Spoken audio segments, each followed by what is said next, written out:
We've let Mark Aston loose just about everywhere this weekend, which was a big mistake. He's destroyed the reputation of the network. Well, finally, he has turned on us. He's about to tell you how this whole telecast works this weekend.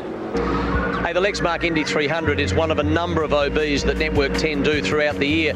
I just want to give you a bit of a snapshot, a bit of a feel as to how we get this massive event into your homes around Australia. Have a look behind me. That is the Network 10 TV compound. It is massive. There are satellite transmission dishes, plenty of audio equipment, hundreds of cameras, massive OB vans and catering for over 300 crew. It's a huge event.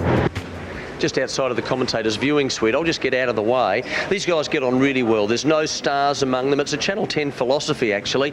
Here they come now. That's Greg Rust, Neil Crompton, Billy Woods, of course, Daryl Beattie, and, of course, Matthew White. I want to introduce you to Frank. He's in charge of all the technical equipment. That is a big job, Frank. It's a big job, Mark, knowing where everything is at any one point in time. Cameras, audio, monitors. It's a very big job. And I think that might have been my water. Sorry, I just left it there earlier. No, it's mine. No, I'm sure that was mine. I put it down there earlier. Are you sure? Look, I'm sure I left it.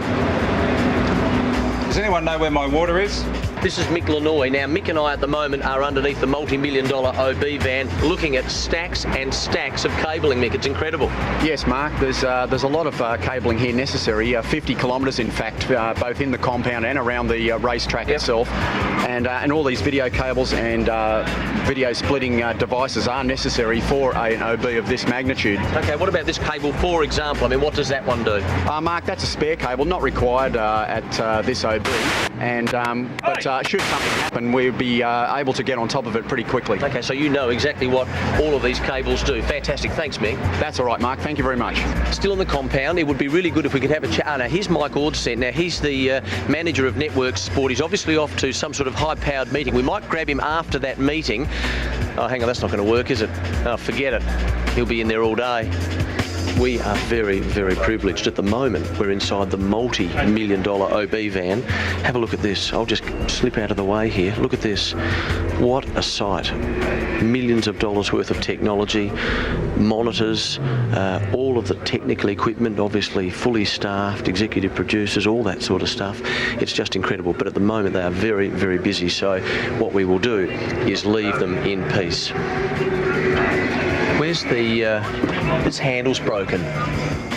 This handle's broken again. Has anyone fixed this yet? Hey, we're currently in the editing booth. Let's go and meet some of the editors, no doubt putting a package together for today's coverage. Yeah, what beautiful bodies. Hey, come on. Can you knock next time, please? So there you have it, a behind-the-scenes look at one of Network 10's biggest and most significant OBs. We use state-of-the-art equipment and we use professional crew, all for your entertainment. That's 15 takes. I'm getting sick of it. I think we'll go with that one.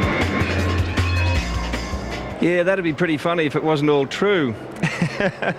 Mark Aston there, the magician here at the Lexmark Indy 300. And, well, we may as well pack up at the end of this because he's just done us all out of a job. On the serious side of things, Neil Crompton was looking more at how we can squeeze some time out of this lap at Surfers Paradise. He took a trip with Roberto Moreno to check out some of the key corners. This street circuit here on the Gold Coast is one of the most challenging in the Champ Car World Series. 12 turns, 4.5 Ks, and the man best qualified to take us around on a lap today is the 2001 pole sitter, Roberto Moreno. Roberto, the approach from the start line to turn 1, it's a pretty tricky bit of road, isn't it? You got it all. The start here is no worries. It's the first corner that is a big problem. And the biggest problem actually is you come in this corner, which is very fast and very hard braking, exactly like you said, but you've got cold tires. So the approach to this, and we're all trying to beat each other here because it's a difficult place to pass. So whoever beats the other guy gets a good break. It's a 290k approach to turn 3, and again, it's tricky like the first complex. It's blind and bumpy. Yeah, very much so. You can probably see the bumps and the manhole covers. Over here, it's one place that you've got to be careful the front of the car doesn't touch the ground. Otherwise, you lose the grip from the tires. It's very bumpy braking point, and the car twists side to side.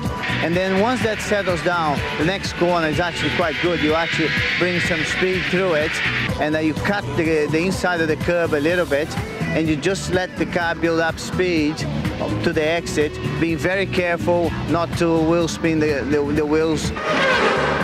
285 Ks into turn 5, and I reckon this is a great corner, Roberto. You can carry a bit of brake and your cars will be awesome here. It's fantastic, and this corner is much faster than you think. The inside wall actually covers up the corner, so you can actually believe, and you just carry more speed than you think you can, and it takes. Aerodynamics in this corner here works well, and this camber, it's a little camber, and help us the grip. The second corner is really the corner that you're worried about, and that's the slow corner, and it's always understeer in there, and it's just a matter of getting less understeer in that corner to carry speed out. Yet another high-speed approach to the infamous VB chicane, Roberto. We've seen spectacular vision here over the years. It's very complicated. It's actually here where a driver really feels good when you get this right. I call it snake. Basically, you're carrying the speed up to these tires here initially, so you're trying to break into there, and then after that, it's about putting power on the car to get out of the corner. So you got in 2 stages. And then the last part, the one we're going through right now, you see is off camber, and it has few bumps. And those bumps throw you out into their wall, and you can have a big mess there too if you're not careful. The little loaves of bread at the apex of the final corner give you any grief? We call it sausage, but basically it kicks because the car is so stiff, it kicks you out a little bit. But as long as it doesn't touch the top of the car, it doesn't hurt our car. But it's always better to go with a little bit less speed to stay on the inside, so you can get good grip on acceleration out of this corner. Accelerating out of here counts for the speed on the end of the straight. Great to have you do this with us. Thank you very much and good luck. My pleasure, and good day, guys. One of the great guys, Roberto Moreno there with Neil on the back of a truck, taking one view of this circuit here at Surfers Paradise. Another perspective was taken a little earlier by Jimmy Vasser, who jumped behind the wheel of a V8 supercar. Let's take a look. This yarn should probably start with some sort of disclaimer. Jimmy Vasser, a former kart champion with enormous racing experience, including NASCAR, tries his hand at V8 supercar for the first time. And in the chaotic champ car schedule, there isn't a huge window set aside for this exercise. Still, Jimmy can't wait to get behind the wheel. I've been coming down here for 12 years, watching the V8s. I mean, and when they asked me if I wanted, I said for sure I want to take a chance to drive. It's only 1 lap or 2 laps, but I'll take it. You know, I've always loved watching these things. I'm looking forward to it. Vasser steps straight out of kart qualifying into the V8, a Stone Brothers AU Falcon used by Mark Winterbottom to win this year's Konica Series. The first time I saw him was when he walked up to the car, so gave him a brief. Really, the gearbox is what's the main difference between probably the NASCAR instrument compared to these. Vasser was given just 1 warm-up lap, then with the crowd and his peers looking on, the 37-year-old set out to tame these unique, overpowered and under-tired race cars. Now he's starting to get it sorted out. Here we go. We're coming across Very easy on the 2nd to 3rd shift to grab 1st, and it's very, very easy to also grab 3rd on the way from 4th to 5th. The braking distances are hugely long compared to the champ car. Just takes a little time to get a rhythm in a race car. This guy's got a huge amount of experience. I like the balance. Good power down. $11 million worth of prize money in his champ car career. He was the winner of the series in 1996. He was a runner-up in the Formula Atlantic Championship in 1991. He came out of Formula Ford, and when I spoke to him on the phone a couple of weeks ago talking about, do you want to have a little lash at a V8 supercar, he jumped at the chance and said, but tell me about it again. It's an H-pattern gearbox and your heel and toe on the downshift. Can you left foot brake? That's all you want to know. Can you left foot brake? Can you left foot brake? So you can. Some do, but it's not that easy. See the sparks coming out of the... Nervous moment going into the Barter Kart S's. Gabe's not going to be happy with me. This gearbox needs a good working through now. That's what I was trying to say. Just pads and the rotors all having a chirp and just spitting little sparks out through the centre of the wheel. Through the chicane, the VB chicane. You get the impression this man's a racer. So there's no way that he knows any other speed than flat out, or as close as he can get to it. Locks the front right, and that'll be a pretty monstrous flat spot on that tyre. Pole position and victory. The Indy 300 here in 1996, and just won a legion of fans the way he carried himself on that day, on that weekend. Right now he's got a handful of V8 supercar, a real handful, around turn 12. Completes a flying lap. Here we go, coming across start finish. Did it live up to your expectation? Yeah, it's great. I mean, it's a very fun car to drive. It's got good power, good balance, good brakes, and you know, I love it. I mean, it's a fun car to drive. I would really need to get the gearbox thing sorted out and do some testing if I was going to race it. I'm in no league to be driving with these guys. Has this given you a taste, Jimmy? Will we see you at Bathurst one day? I think so. No matter how good the driver is, coming to grips with a V8 in 3 laps is near impossible. Although Vasser was concerned by his performance, Winterbottom was clearly in awe of the American supercar debut. How'd you go? Dude, I destroyed your car, man. I'm sorry. Looked pretty good. Uh-huh. I'm gonna lose my drive. No, I destroyed the gearbox. I couldn't, I mean, it's so foreign for me with the left, you know. I couldn't, many times I was downshift chair that went from 3rd to 4th. I'm not sure I got the tires totally up to temperature, but yeah, that was fun to drive. It has a nice little bit of oversteer. It turns in right. This thing has it turns in, has better front end than the Champ car. We fight understeer a lot more with the Champ car. This front felt real good. I appreciate the chance. Jimmy Vasser there with Mark Winterbottom. Our thanks to Stone Brothers Racing for making that happen in terms of the technology, but also to IMG and Avesco for giving us the track time this weekend in what is an enormously busy schedule. One of the most difficult events to organise in world motorsport, with V8 supercars and the Champ cars sharing top billing. And on that subject, we've said it before, but I have to remind you that the Champ car drivers would love to drive V8s, and a lot of them want to take it on at Bathurst. But look at this storm coming in. We'll be back with more. Visti on Patrick Racing. And who really give their all. Car 34, Mario Haberfeld. As Neil's pointed out a couple of times, very distinguished racing career, but the team is not as competitive as it would like to be, MyJack Racing. And there are 7 single car teams in this championship, which is a disadvantage. And only 3 single car teams have ever won the championship. Bobby Rahal back in 1992, Jacques Villeneuve in 1995. Exceptional cases. 40 times they'll change gear on this lap, but right now, ladies and gentlemen, please welcome Catherine Freeman. Gentlemen, start your engines.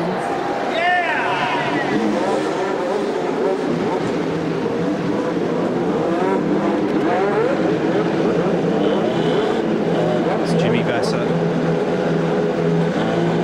No onboard starting with these cars. The crew's behind the car with an elaborate starting mechanism. It's like a starting motor with a drive shaft extension that kicks the engine over. The driver switches on the ignition and gives a subtle signal from the cockpit. It's clear to start. And then the crew chief, who in this case is off to the front right corner of the car, cues his departure. Can't sit there and idle for too long at high engine revolutions. They need airspeed through the radiators in order to cool the engines. Just fastening the head and neck support around Paul Tracy. Voted most popular driver last year, which is rather ironic given his heated exchanges in 2003 as he takes a closer look at the title than he has ever before. Rodolfo Levin, not one of the more competitive drivers in the championship, but improving all the time as we get ready.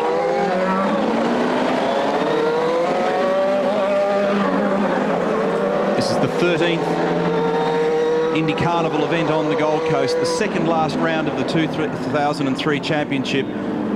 65 laps, just a whisker under 300 kilometres, 4.5 Ks around this circuit. It's 12 turns, 19 entries in all, spanning 9 nationalities, 4 each from Brazil and Mexico, 3 from Canada and the USA, 1 from Finland, France, Portugal, Spain and the UK. This is the Spaniard, Oriol Servia. This is Paul Tracy's car. And he's having to wrap up the championship. And he's having a little problem with his headset, the word is, from the pits, which, Neil, would be awful for a driver. And in these conditions, you need flow of communication to your pit crew, I'd imagine, in these circumstances.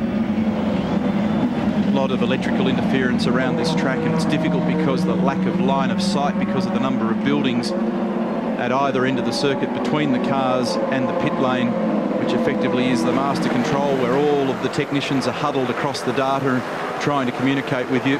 Paul mentioned last night in the news conference after qualifying that he needs, above all, to finish. He has a reputation for being headstrong, and he mentioned that Montoya and De Ferran took each other out in the first corner here a couple of years ago, which effectively postponed the decision of that championship. He doesn't want the same thing happening here.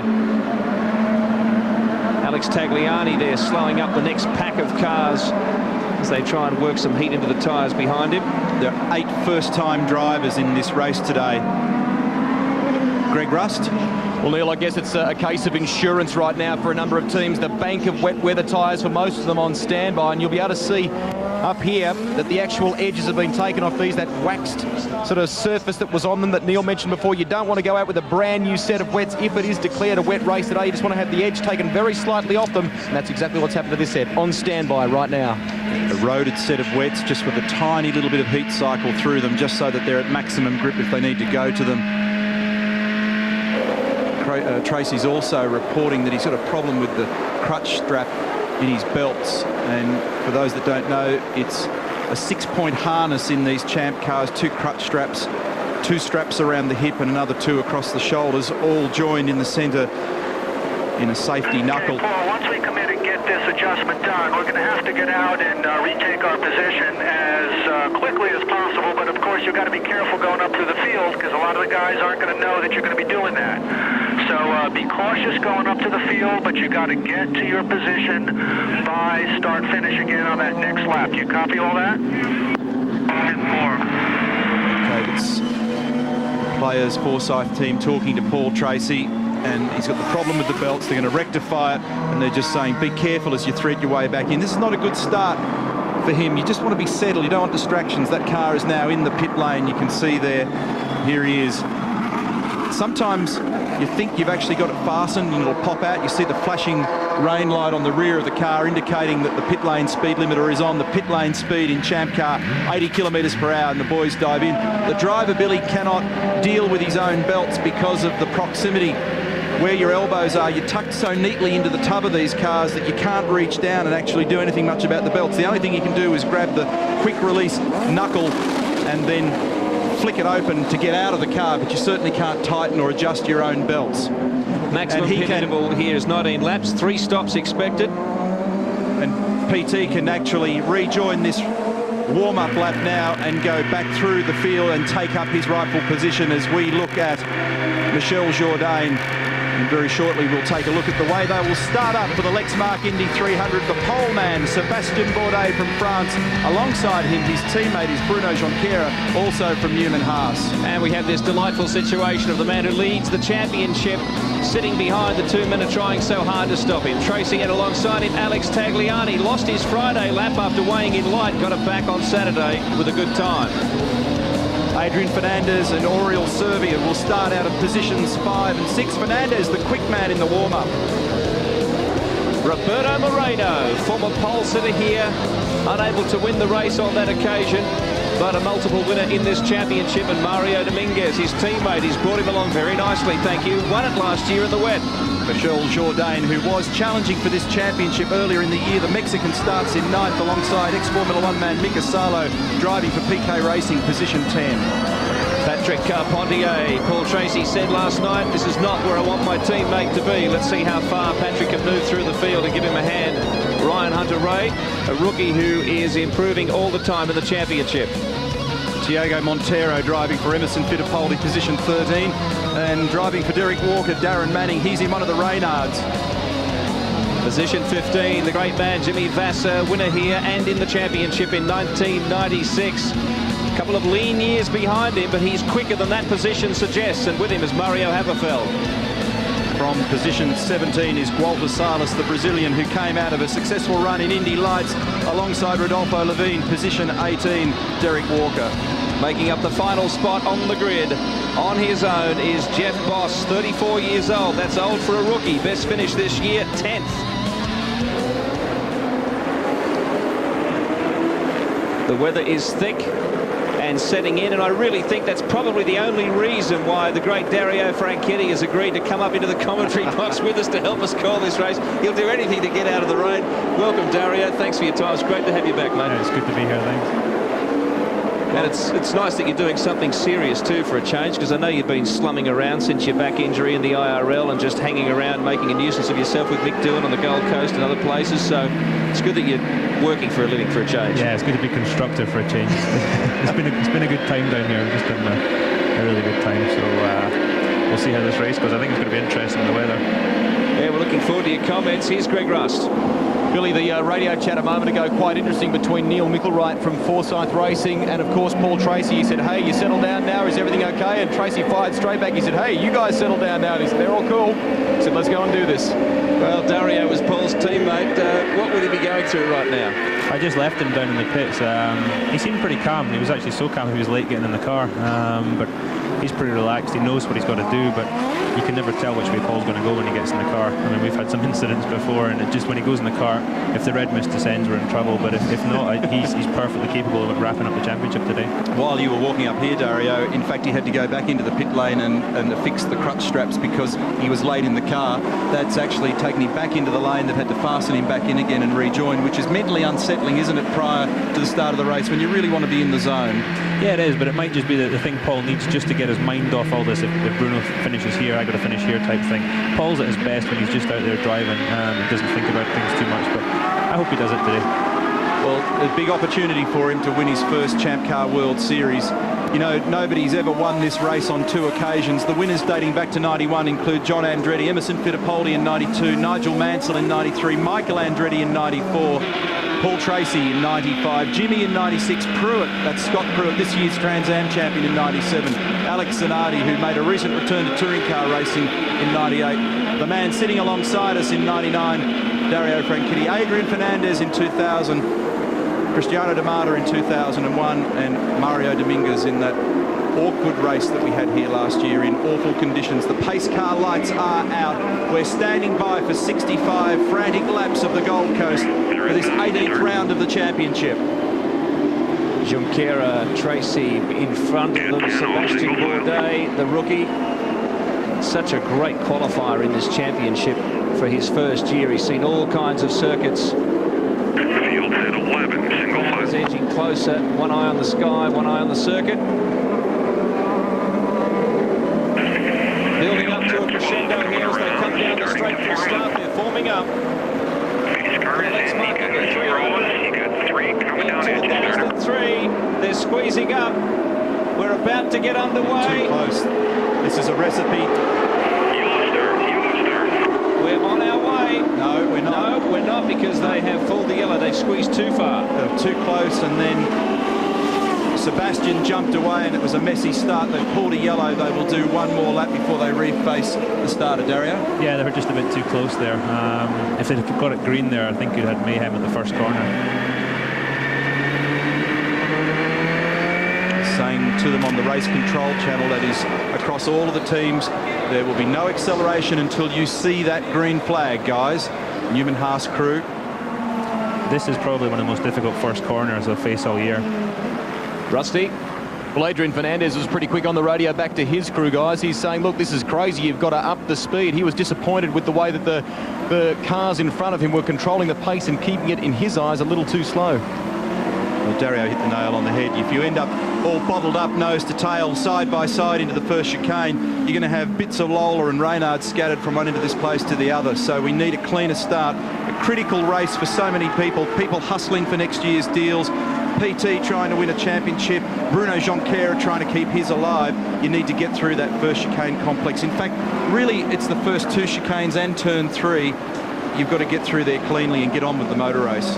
Yeah, I'd agree with that. But the turn one just it goes down to a single file just before the entrance to the corner, and it gets kind of messy sometimes down there. So I'll be very surprised if we get through here cleanly on the first lap. And the awkward part about it, Dario, is that it kind of vectors to the right, doesn't it? And then all of a sudden you've got to make it to the left. If you do go down there side by side with somebody, someone's going to get squeezed across the top of the island there, or you're the guy on the dirty bit of the racetrack. No grip, always a recipe for a spin or a shunt. Yeah, exactly. Like in 2000, Montoya and Gilles took each other out, and then I ended up out in that first shunt as well. So I watched the race from the hotel balcony. Probably the best place. Seven different winners so far. Will we see yet another different winner here at Surfers Paradise? No one has won it twice. An extraordinary statistic that has built and built and built, and now it's become a bit of a hoodoo for some of the guys who have won here before. Bruno Junqueira took until round 12 to pick up his first win of the season. They're forming up again. Well, they're close. They're very close. Will we have another yellow here, or will we finally have green? We've got it. We're underway in the Lexmark Indy 300. 3 wide at one stage as they cross the start-finish line. Sebastian Bourdais was jumped at the start, and Junqueira takes it. Tracy in trouble here. And that is the championship leader you're watching spinning almost out of the race. Can he regather it? Well, Bruno got the jump, but I think Bourdais and Tracy made contact there at the first chicane. Oriel's gone off as well, the yellow flag waved. So it's all pretty predictable stuff. There's chaos at the start of this race. Full course yellow. Can Tracy keep the engine running, and can he engage reverse gear, get this car flicked around? Oriel is going to leap out. Wouldn't have travelled more than a couple of 100 metres. That is the first chicane at the Lexmark Turn 1 complex for the Spaniard. Well, what is Tracy thinking right now, I wonder, as he is parked? We're not sure if he has been able to get going again. Junqueira, Bourdais, the Newman-Haas blockade has so far succeeded. There he is on the track. Up a little bit, Paul. We're having a hard time hearing you on that, but, you know, we're all right. Just stay on a game plan. We'll do a little bit different strategy here, and we'll make it up there. And Paul will be frustrated because Montero's dawdling there at the moment. He needs to close the gap. He wants to hustle him along. Here's the replay. What happens? Bourdais tags him. It's that thing again. If it goes down in a single file, it's unfortunate, especially with the championship and all the sort of team orders talk that's been going on. I wouldn't like to be in Bourdais' shoes right now if Paul catches up with him, though. It doesn't look good, does it? Here we go. Another angle here. This is Serbia's car. The approach to turn 1. Flashlights in the background. Bang, gotcha. Oh, squeezed up into the wall, right front, ripped off that car, front wing assembly gone. 30-odd thousand US dollars in a front wing assembly on one of those rollers, and no way that Bourdais was going to get down the inside there. Clips and turns Paul Tracy. Fortunately, his car is running again, but he's going to be at the back of that pack.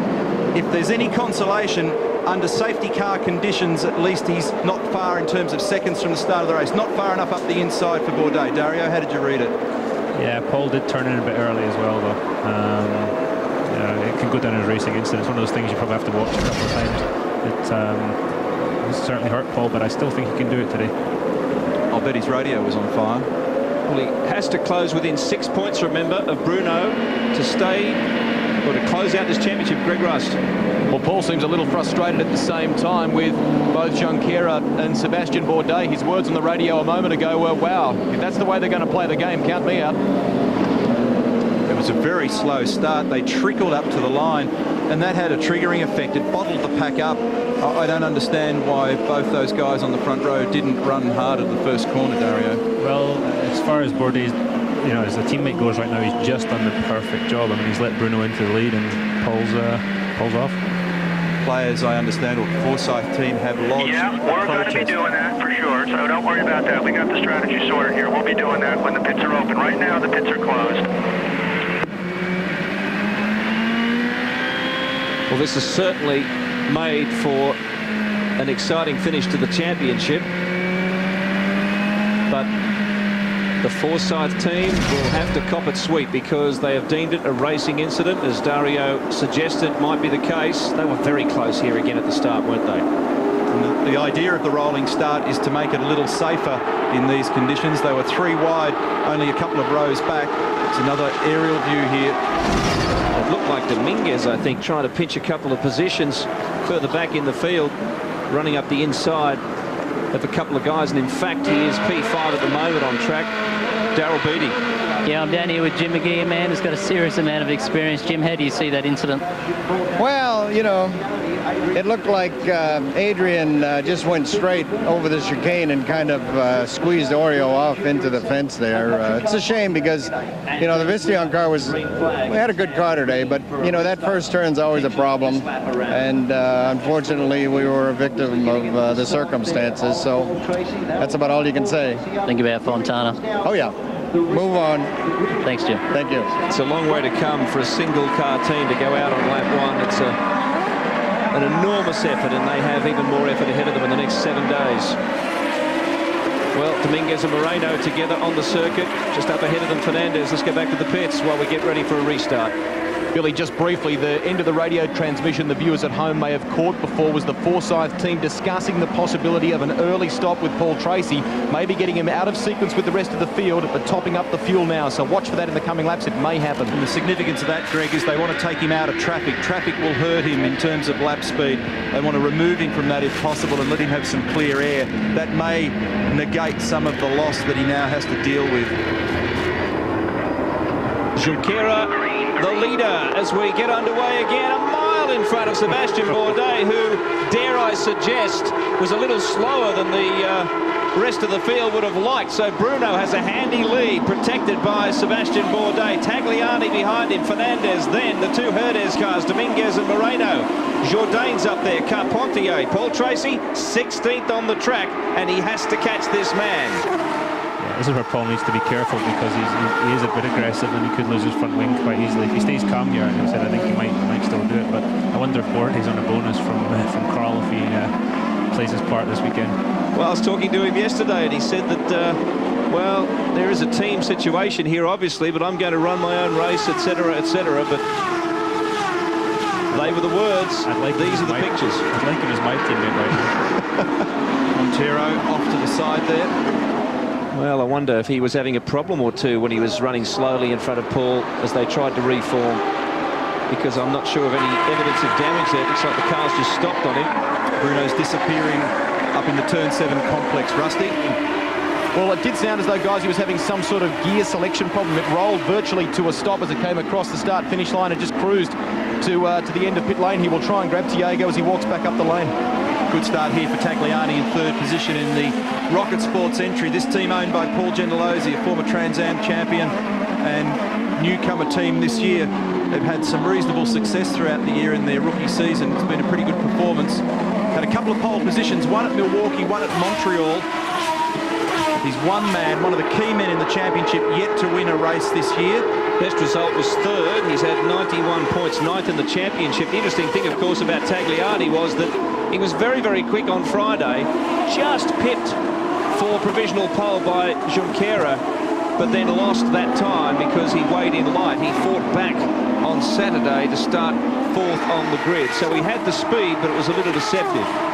He would have been guaranteed a front row start had he been the fastest man on Friday. As we scroll through the field for you at the bottom of your screen, and there are the splits as well. Hammerfeld 12th, 10.6 seconds off the pace. Or off the car in front of him, I should say, to clarify that. The gap between Salas and Montero there, nearly 3 seconds.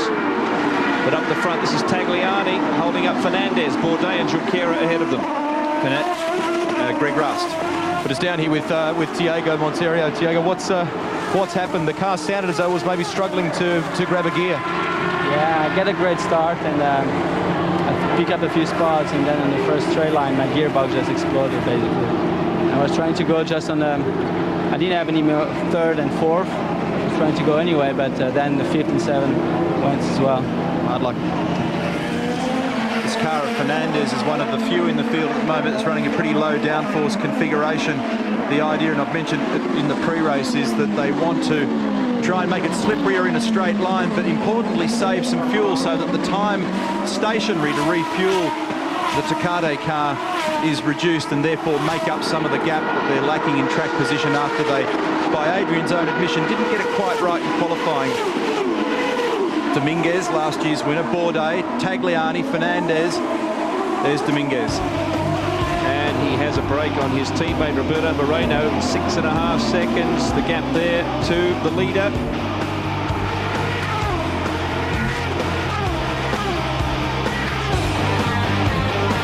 Leads the Lexmark Indy 300. The man he is chasing for the championship battle is 13 seconds and 10 positions behind him. Paul Tracy has 2 championship points. Bruno looking at 21 from the weekend, and that's not mentioning a point for laps led either. Greg Rust.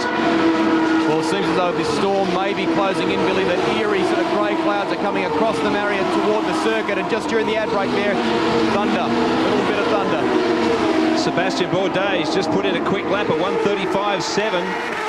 Nearly, in fact, it is more than a second quicker than Junqueira's last lap. So the rookie has woken up after a very controversial start in this race. Meanwhile, Tracy is in 11th position, 13.5 seconds off the lead, and tucked up with Ryan Hunter-Reay at the moment. He's in position 10, so that puts Tracy back in the points at least, but there's still a long way to run. You see some spots of rain on the lens of the camera there. There's the margin. Second, Tagliani third in the blue car. Fernandez next. Notice that big rumble of thunder outside our commentary box there. The Newman Haas cars, Dario, with the rear wings laid back a little on their cars just to take some of the drag out of the car. Yeah, this is a huge compromise in this track. It was really tight bits, but the straight, especially past the start-finish line, is very long, and if you want to do some passing, you've got to take some downforce off. Confirmation from race control, no action will be taken against Sebastian Bourdais. We suspected that, but there was a look at what took place. And Paul Tracy would be hoping that Patrick Carpentier has more than a look at this race. He's way back in the pack in 8th position behind Michel Jourdain. If he does get past Jourdain, there's a bit of clear track ahead of him. Starting to rain in pit lane. You can see the darkness above this circuit now. Very dark outside. They'll be standing by with wets just in case. Jourdain still blocking Carpentier with the au revoir in his rear wing. Just behind Carpentier, Mika Salo in the white car. Bourdais less than 2 seconds from Junqueira now. Tagliani 4.3 off the pace. And there's Tracy, 14.5 seconds behind in traffic and losing touch. He has to get past Ryan Hunter-Reay. And then the next mission is Mika Salo. And Carpentier, his teammate. Well, I'm sure that won't be a problem. Mika looks like he's come to terms with the cars reasonably well, Dario. He's had a 3rd and a 5th in the most recent rounds. It's been difficult for him to get in the rhythm for qualifying and get the car sorted to the extent that he wants, but he's made good use of it in the races in the last couple of occasions. Yeah, he has. He's kept his nose clean and kept out of trouble. I think this weekend he seems to have made some progress. It was difficult because we went through a lot of drivers. I mean, people like Max Pappas, who, you know, is a great driver, so I think the car maybe needed more work from the drivers, but they kept swapping drivers, so again they seem to have made some progress now. They started the year with Patrick Lemarie. They then gave Max Pappas a run in the car. They tried Brian Herter, and then finally the 4th driver in one season, Mika Salo. And as you say, whenever you fiddle with a key ingredient, an engine, get that marriage right, get the language right between the two men, understand that when a car and a driver and a team are working well, it gets down to tiny increments, little click here on the shock absorber, or a mil or two in wing angles or ride heights, and so trying to get that unspoken language right is often the key ingredient to a result, and when you change the people all the time, then that's pretty difficult. It's early yet, but if the positions stay as they are, Junqueira plays Tracy 219 to 228 going into the final round, but that's just to keep your appetite for what is going to be a very long race. 10 down to 65, and Junqueira put down a 136.2 on the last lap compared to Bourdais' 135.89, and a quick 1-2 from Roberto Moreno further down the pack, pressing Mario Dominguez, his teammate. Fernandez also in the 135s, but then Jourdain, and from him down 136s, in fact high 136s. So Jourdain and Moreno are coming apart. That's 5 seconds between them. Further back down the field. Advantage Paul's got is his team right now. If I couldn't have my guys, I would have Tony Sakeli and those guys in the pits because they're pretty special on strategy. Let's see what they can come up with, and the weather may even be a factor too, Dario, as we look. The dark red and pink sections are, of course, the wettest. The red bits are the bad stuff, and guess what? We're right near the red bits when you look at that map. So, and there's the skyline, and there's the leader. Bourdais closed up now. The gap was 1.6. It's just gone to 2.1, and Bourdais into the wall, heavy. This is trouble for Tagliani. Can he take evasive action? There's a cloud of smoke to get through as well, as Bourdais is completely out of control. He picked the throttle somehow. In the car, Sebastian. It's safest in there. Stay in the car. This will be a pace car for certain. He picked the throttle up to try and keep it off the walls, and that just made a cloud of smoke. Nobody could see through it. Okay? Well, that was amazing. Yeah, fine, but I think something broke on the left front corner.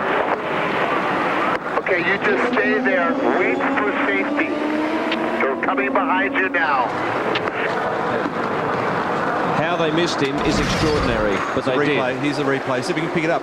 Well, Bruno got crossed up there as well, and then look at Sebastian. Whack, gone. Did something break, or did he just slip across the top of that ripple strip? Could there have been something on the circuit? It was almost identical. A few of the other guys are squirming through that corner as well. There has to be oil or something on the road there, because the telltale was that Bruno was out of shape. Tracy's just hit the pits for wets, we're told. So Paul Tracy heading into the pits for wet tyres. Yeah, this is becoming an absorbing race. Wow. Any read on that, Dario?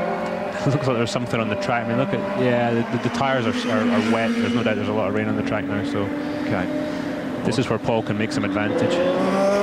Darryl, there's the problem. Yeah, well, guys, I was just watching Adrian Fernandez telemetry here, and the front brake temperature was up around 800 degrees. But just at that final moment, then, as that rain started to come down, you could see, Neil, the brake pressure in PSI. It was a lot less that time into one, and the temperatures were down, so the drivers were already starting to back it off. Yeah, so they knew there was a lack of grip there, and Bourdais been trapped by the look of it. And he's got onto that ripple strip where there's paint with a little bit of moisture on it. The grip goes down. And what about all this, the chaos here? How somebody didn't end up T-boning the middle of that is something of a miracle. Tag hard on the brakes at first. He would have thought he could get past, but it was like Bourdais was doing donuts for the fans.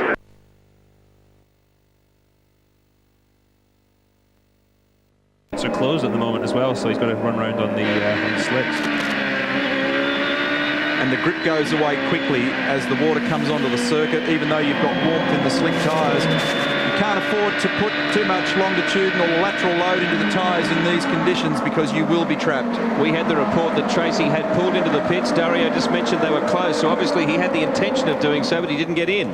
Well, if he got in time, he might have, because he was a good bit further back. I'm not sure if he made it in time or not, but like I said before, if I couldn't have Kyle Moyer and Andretti Green like I've got, I would have Tony Sakeli doing my strategy, because he's pretty special. He's been in the business for a long time, hasn't he? And he's had a great relationship with Paul at different times. They work well together. So we've just had a report that one of our cameras on scaffolding has been hit by lightning. There's been quite a bit around the circuit. The guys at Newman Haas are feeling sick looking at those pictures. Sick because they had a guy on target for a result, and sick because of the amount of work they need to do. God damn it. I have no fucking clutch. Oh, no. More trouble for Tracy. That's a drama for the pit stop. That's a huge drama for the pit stop. What next? The street lights are on. The track is wet. We have a champion in trouble, a championship leader, I should say, in trouble. We won't jump the gun there. Carl Haas certainly isn't, because he's just lost one of his better drivers. He still has a man in front of this field: Junqueira, Tagliani, Fernandez, Dominguez, Moreno, Jourdain, Carpentier, Salo, Hunter Ray, and Paul Tracy. That's your top 10. More rear brake bias, but more than that, they'll be searching for some vision. It is absolutely pelting down out there at the moment. This is an absolute carbon copy of 2002.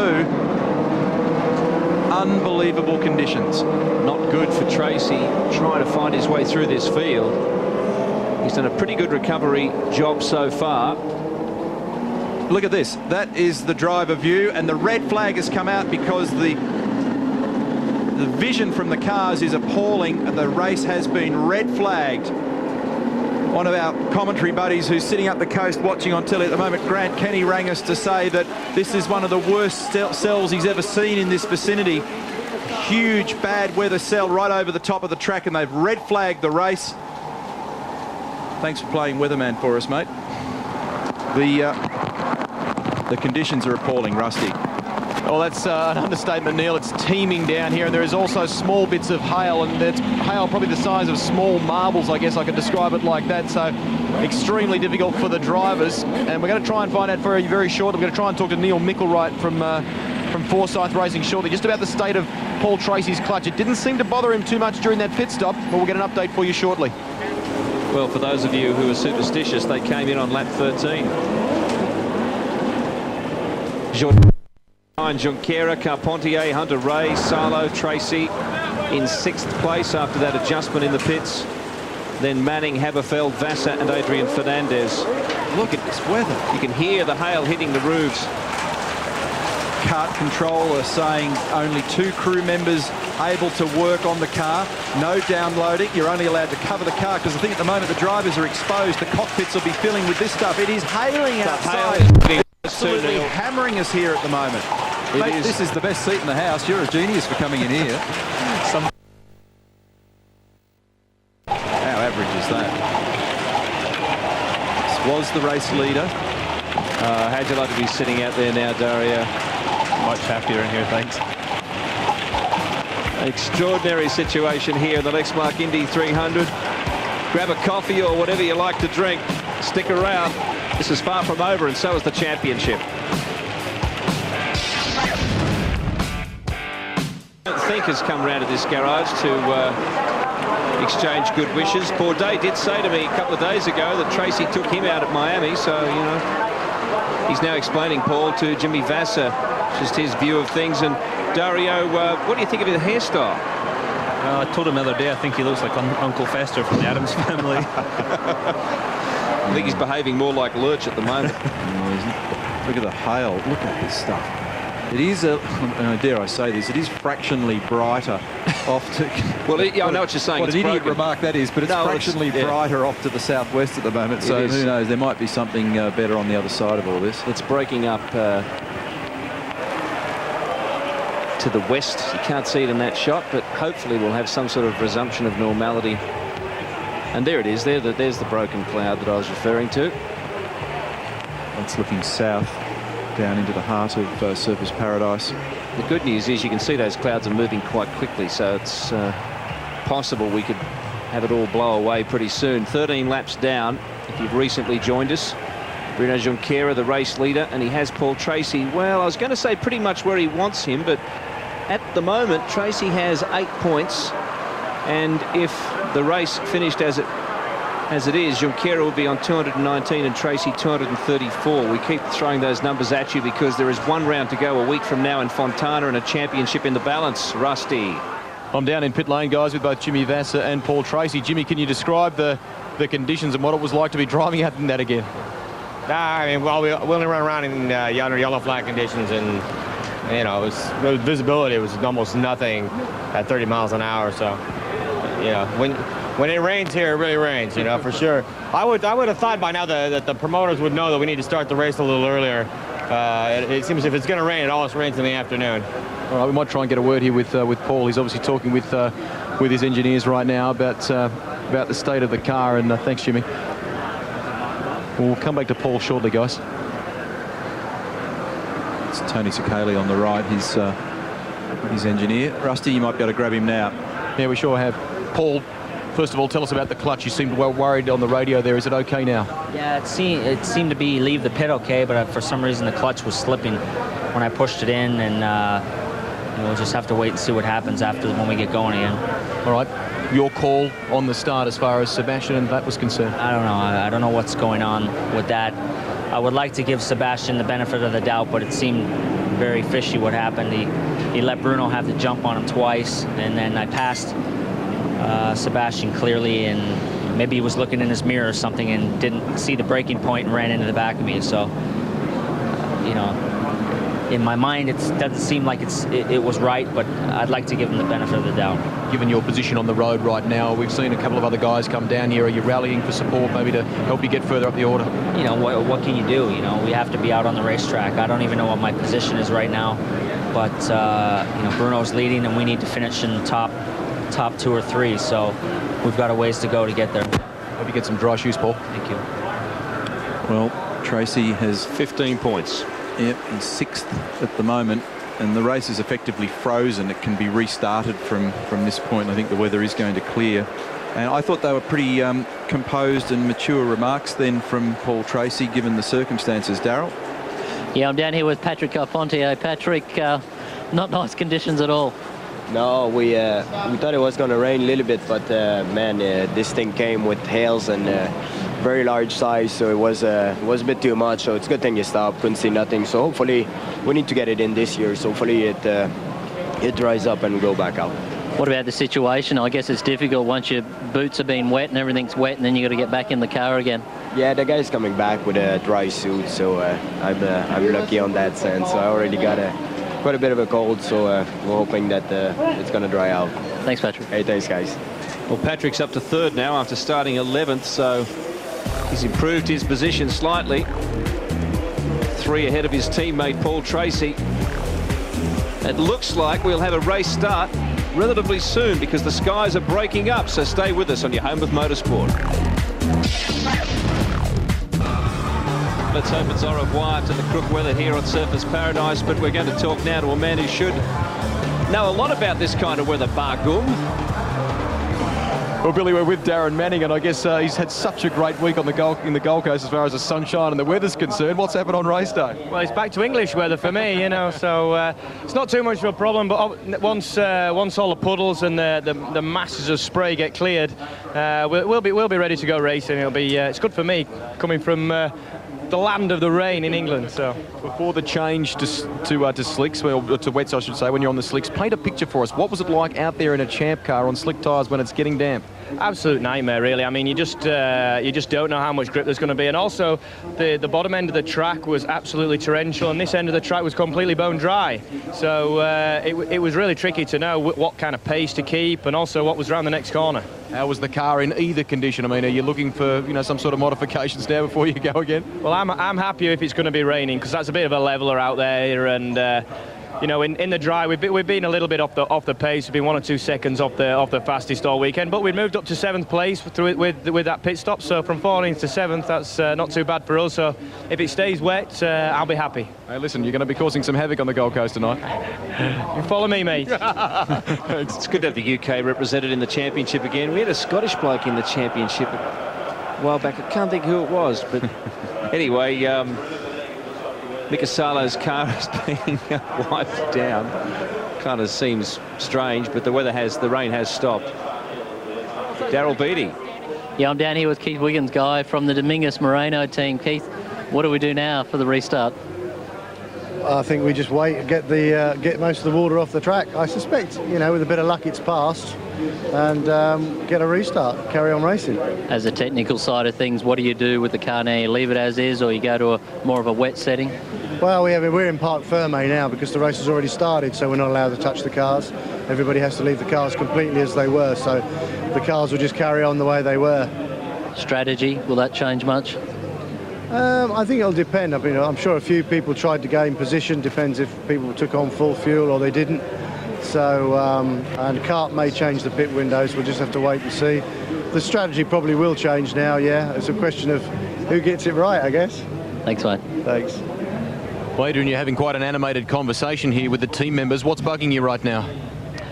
I didn't like the start of Bourdais. That was way too slow, way too dangerous. You know, he packed everybody in a very slow speed, and you know, in this type of racetrack, you can't do that. So that was, I think that was very bad. And then just basically the weather. I mean, conditions were very bad. How suddenly did the grip level change when the rain first started to fall? When did it become real slippery? Almost straight away? Yeah, I mean, when it was raining there, yes, straight away.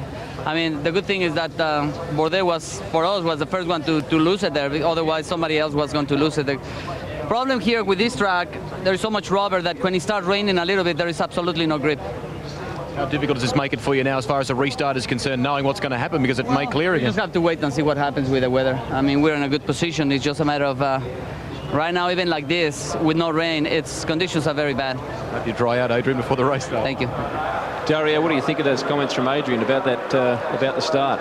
I think he's absolutely right there, what he said. I'm sure he's having some flashbacks to last year and what happened at the start as well. So, you know, I think the King of Mexico there was absolutely right, what he said. P10 for Adrian Fernandez as we relive that extraordinary incident where Tracy and Bourdais touched, to be diplomatic about it. Oriol Servia pounding in. That was Fernandez coming across, and Oriol's right front was gone, and thus his race. And Junqueira, then Bourdais, losing traction on that left-hander, and Bourdais big time spinning, smoking, and thankfully no one else was inconvenienced. You saw the two Herdez cars avoid all that. Fernandez in there as well. That was a potential. So remarkable that this didn't end up being a multi-car pile-up. When Sebastian picked up the throttle, the track by this stage we now know was just tiny fractionally wet, and the guys weren't expecting it. And Junqueira was the first to be trapped, but Bourdais just gassed it up, got sideways. But when he picked the throttle up here, Dario, it just blinded everybody. Unfortunately, the other guys had the presence of mind to just slow right down, stay cool. It was Tagliani, Fernandez, then the Herdez cars after that, and pictures there, replay of the Newman-Haas team, head and hands going, oh my goodness. And look at this rain that came down earlier. This is the replay, the highlights, or the lowlights in this case so far, just astonishingly wet. Skies are clearing right now, but there is still a bit of rain about. The track has also been a contentious issue. I'll get to that in a moment. We're still looking at replays. Now that's the scene at the moment, but there's been a lot of standing water on the circuit in parts. The officials are working very, very hard to clear that away. With such a very dramatic downpour, the drainage systems were tested. Just while we're looking at everybody making these preparations for what we hope will be a restart soon, we should thank your employers, Andretti Green, for lending you to us. Thanks for coming up and doing that, mate. It was great. Yeah, no problem. No problem at all. Greg Rust. Just down here in pit lane, guys, waiting to have a word to Billy Camphausen, who's the Director of Logistics for CART at a time like this. Billy, I guess obviously there's only certain things that can be done to the cars as far as the teams are concerned when they're brought into pit lane like this. He's just telling various members of the crew. In fact, it's Carl Haas. The team is allowed to have 2 people per each car. They've covered up their car. Right now they're wiping it clean and drying out the inside, the cockpit and so on. They're not allowed to do any other work on the car unless we give them the permission to do such. Right now they've stopped forward of the start-finish line, so when we get the track conditions to where we want to go, which apparently is shaping up pretty rapidly right now, we'll have a condition that we'll be able to end up going, and we'll give the teams 10-minute warning time. What sort of circumstances would permit someone to be allowed to work on a car at a time like this beyond just keep cleaning them up? There's a couple of radios that have gotten water in them, and we have allowed them to replace the radios in those positions. They're allowed to have a battery to be plugged in to be able to keep the electronics up to date, and if there's something out of the ordinary, they have to ask permission to be able to do it, and more than likely it will not be granted. There are no adjustments or anything, any tampering with the car whatsoever. Thanks, Billy. Yeah, quite welcome. Well, they're basically safety issues that Billy was talking about, but right here, I don't know, did that look like... Anyway, they were wiping that engine bay, but... What they were doing was wiping the pedals, I think. So... The thing is, you can't afford to have any moisture at all in the cockpit, particularly down in the footwell. Dario, you know what it's like down there. If you slip off those pedals, you're in all sorts of strife. Especially around this track. A lot of room for error.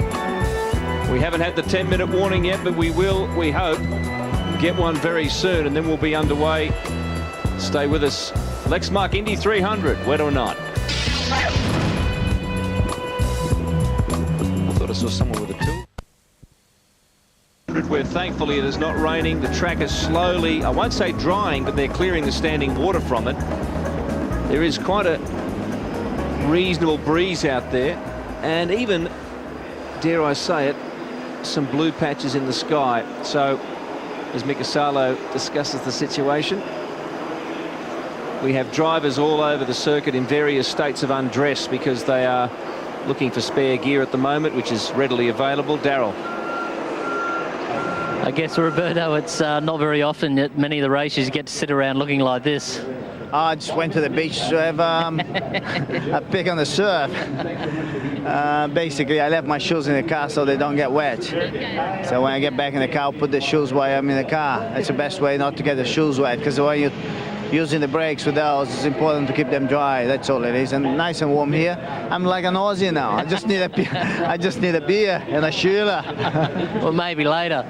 No worries, mate. What about the restart for the race? Have you talked to the team much about strategy now?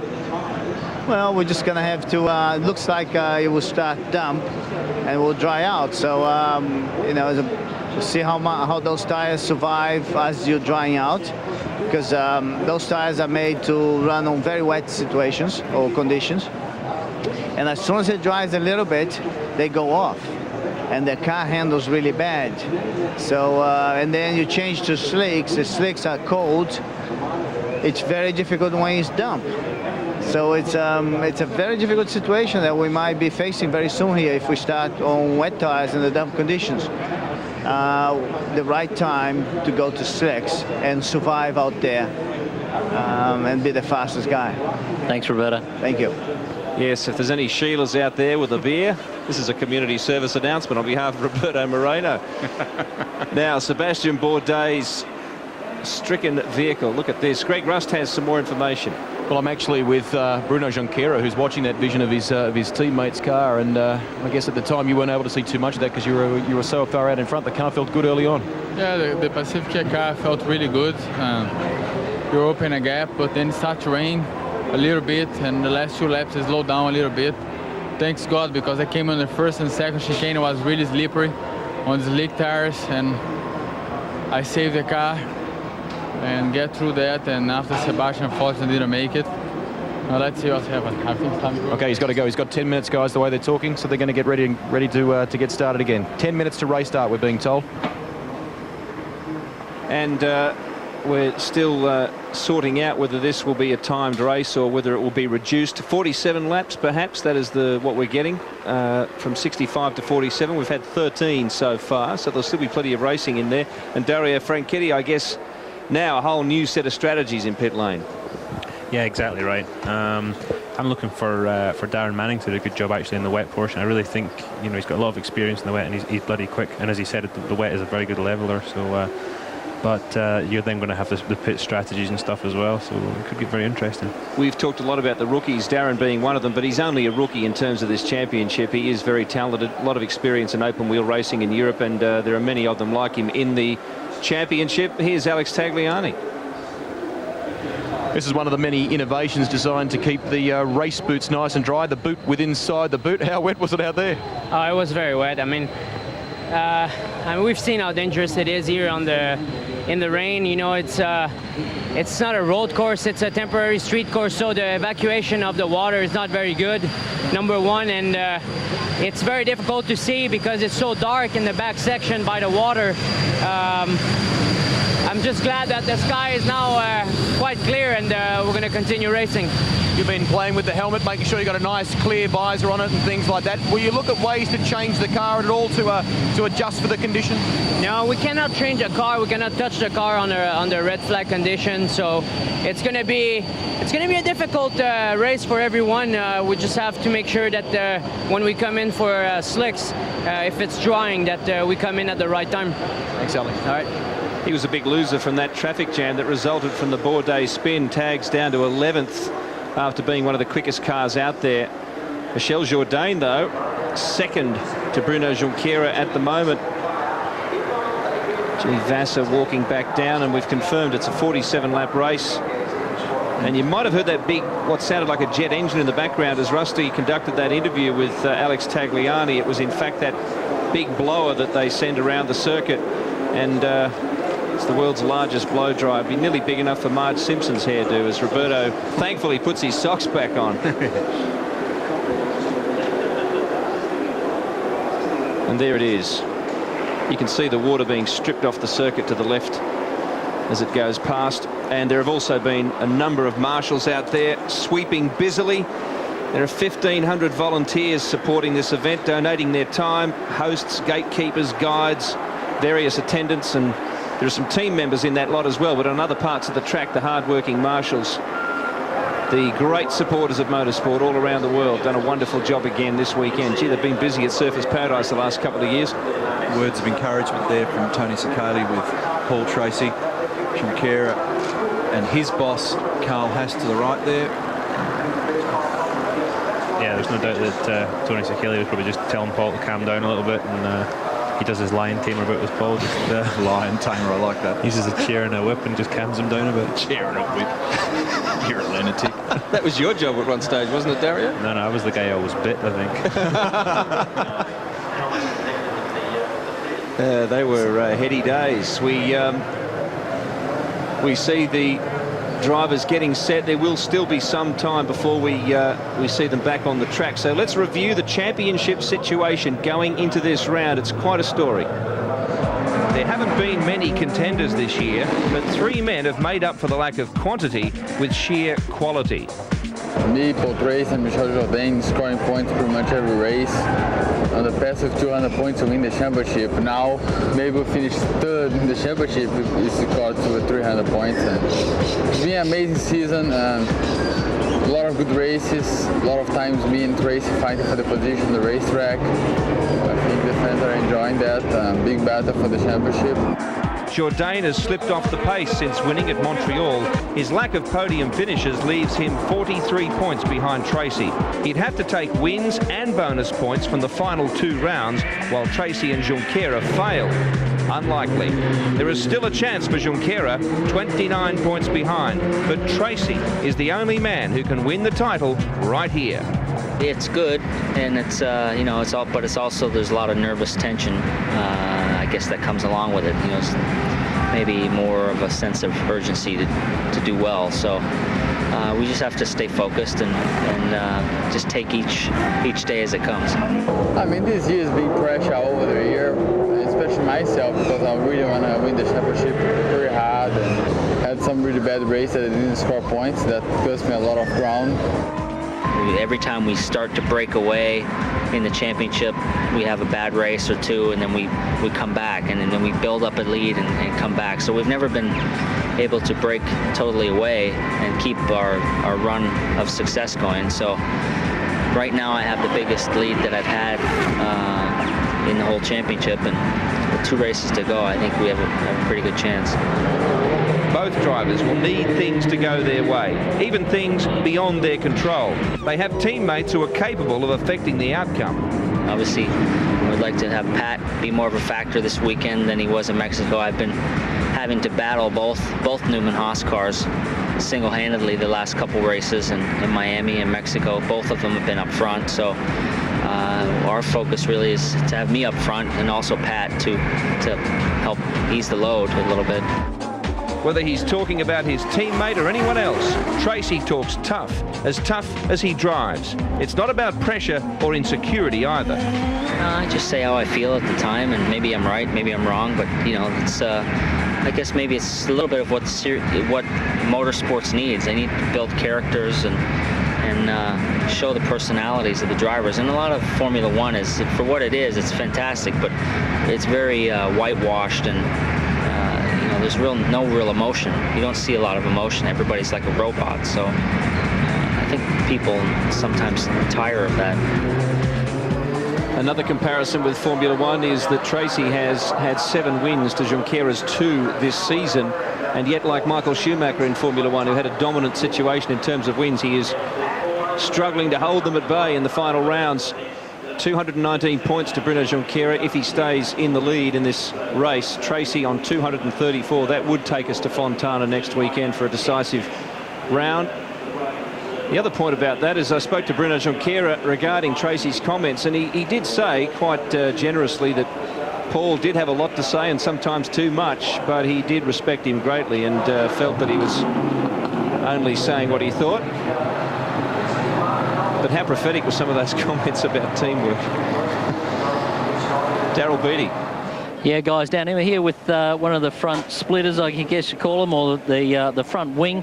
And interesting now, Neil, obviously, you know, with the wet conditions, it's going to be even that more possibility for someone to shunt someone up the backside. And see how here they have the tape over these bolts here that go back into the car. So they're stuck there lightly. As soon as they stick the drill into them, breaks the tape away and they stay in place. Obviously different nose cones for different drivers, the green for Mario and red for Moreno. So another little pointer there where they can pick their drivers in the mist. Yeah, that's the front wing assembly from the Lola, and the Lola has 6 fixings with Allen-headed bolts, and the Reynard's got 9, but they only have to use 6 of them on the Reynard. That's a shot of Paul Tracy getting ready to go back to work. Blue sky to the west, plenty of it too. The race face for Tracy Nicasalo. 3 races so far in the Champ Car Series for 2 finishes. Best result was 3rd to get on the podium so quickly. Pretty good. He's led 6 laps in that time. 17th in the championship. Obviously, he's only contested 3 races. Attended spring training, but he didn't actually join the racing until Denver. I should point out that the bloke sitting next to us, who's long been a part of this series, you're not necessarily just sitting here for fun. For those that don't regularly follow the championship, you're not in the series this year. You're in a rival series in the US, but you've come down for a bit of a look, and we miss you down here, mate.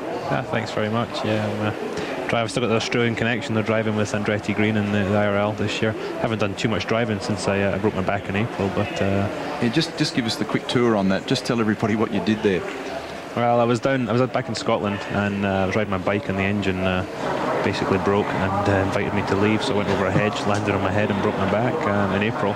It didn't heal properly, so in July I had an operation, and I should be ready to get back in the car in January.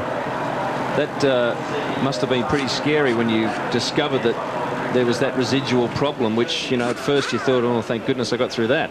Yeah, no, it was. I mean, originally I was told that I was going to be okay, and I hadn't actually broken my back, but eventually just, you know, Dr. Terry Trammell, he was the guy that dealt with it all, and he said, look, you can't drive this way, you got to get it fixed. So they stuck a couple of titanium rods in my back, and off I went. And he's the noted orthopaedic surgeon. He's based in Indianapolis, and he's helped a lot of drivers over the years. See the little decals on the side of the car indicating the number of poles and wins for Bruno Jonquer, and the command has been given now to restart the engines, a portable battery pack, and the starter motor and a shaft coupled to the engine, turn it over and fire it back up again. So we've got cars firing back to life. The wet tyres are on. We've been in parc fermé conditions, which means the cars have been parked. No changes have been able to be made other than the cockpits have been dried, radio systems are replaced in some cases, and the pace car's rolling again, so the field will go out behind. 34 laps ahead of us. 47 is now the scheduled race distance, and this track may even start to dry before the end of those laps. If you look at the sky, and there's a fair bit of breeze down here. Mind you, it's very humid on the Gold Coast, so that's another factor against the process. I spoke to Joe Barbieri and a couple of the guys from Bridgestone this morning to sort of get a feel about the wets in case they did use them, and they're saying, Dario, that it's a reasonably durable tyre. It's probably a little bit on the hard side. Mind you, I've never met a tyre bloke that didn't say his tyre wasn't durable. Exactly. No, Bridgestone and Firestone do a very good job, and I can guarantee that's a hard, wet tyre there. It's probably very similar to the tyre that we used last year, and I think it'll be pretty slippery out there with it. And the critical thing that will come next in that sequence will be what the right moment is to jump from wets to slicks. Often there's a little game of cat and mouse there, and then some of the field will watch carefully. If a noted driver goes on to slicks, for example, they'll carefully look at his times, and they'll make a decision based on his speed, as PT just went straight through the traffic island, then down at the chicane. I don't think we'll see the players, guys, gamble too much on what's happening right now. I think they'll probably wait, as you say, and watch what somebody else does and see what goes on. Ultimately, it's going to take a long time for grip to return here. There'll initially be 2 grooves as these tyres start to disperse the water and heat up a little. But if you go out of the groove, and this is the problem now that we face in the restart for this race, that if anybody does come out of the groove, they run the very high risk of meeting Mr. Concrete at high speed, because there'll be no grip offline. Absolutely. This is the point where the team have got to have faith in the driver and what he says. And this is a bit where I'm always happy again that I've got Kyle Moyer on the other end of the radio, and we've been working together for like 6 or 7 years, and you know, we have a good rapport like that, because you really have to get it right here, or you could lose a lot. That's more rain on the visor down there as well, Dario, so that's not a good sign. And everybody's cycling, trying to cycle some temp in at the moment, more water coming onto that camera, and therefore onto the driver visor, and difficult to try and generate heat in these conditions. And there's probably little or no heat left now in brakes or tyres, and the pit window is now going to open at lap 29. That was a message from the Forsyth team to Paul Tracy. Remember that originally the windows were in 19 lap increments, so we were expecting 3 stops in this race. Junqueira leads them out, gap to Tagliani, the car that's squirming ahead. Then the 18 on the wheel is the number, the target number for Darren Manning and the Walker crew to determine when they were originally going to come in based on the way they thought the race would stage early. So when that number marries with the digital readout on the steering wheel, then even if you've got a radio communication breakdown, which is a problem around here because of the breakup in the radios, you know that that's the expectation when you're going to come in, but that's out the window now. No, absolutely. This is going to be tricky because the spray is such that you really are looking for peripheral stuff at the side to know exactly where you are on the track, and it just makes it so difficult to find out exactly. And it's easy to miss your braking point, easy to make a mistake, and I think we're unfortunately probably going to see some guys end up either touching together or as you say, going into the wall. I spoke to Craig Wiggins this morning from Lola Cars. There'll be one more lap before we get a restart here, and he was saying that the way the car's suspension is configured now, they don't use the anti-roll bars on the cars anymore. They're using the third spring to regulate the ride height of the cars in a straight line.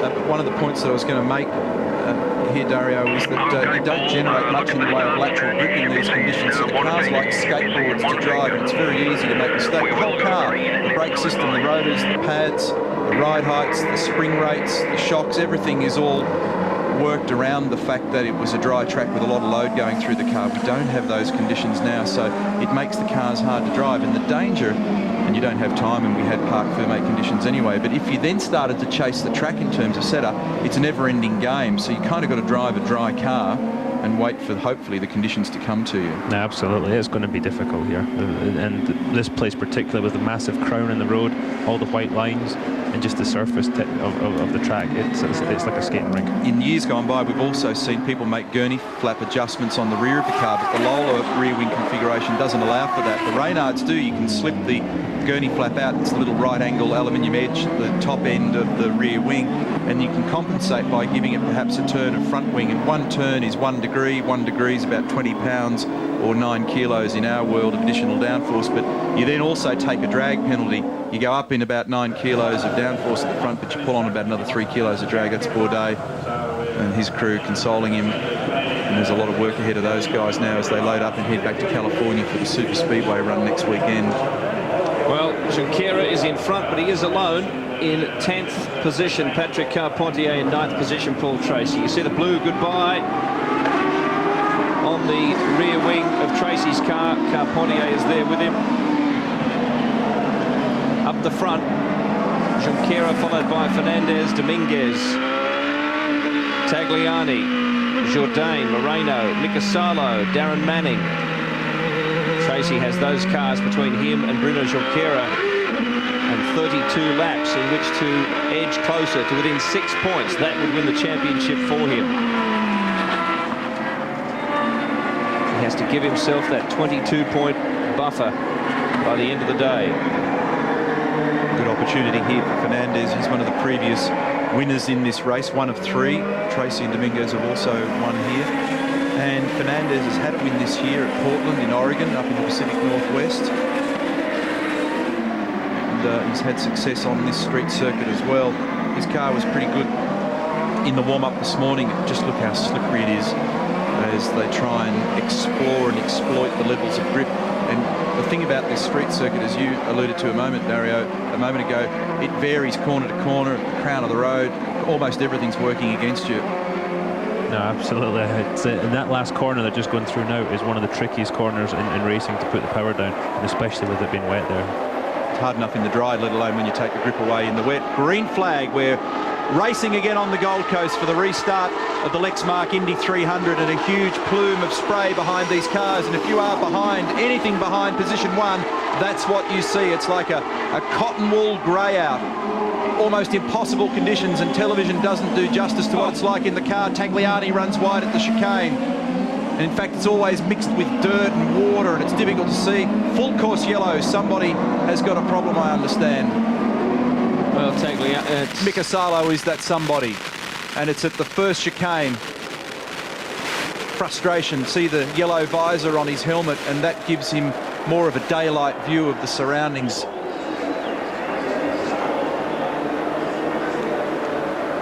Well, that is, in fact, before they went green, I think, if that's Lexmark corner. He's gassed it up at the last corner, turn 12, I think, and turned it around. Yes, he has. There it is. Yeah, so he didn't even get to see the green flag in the end.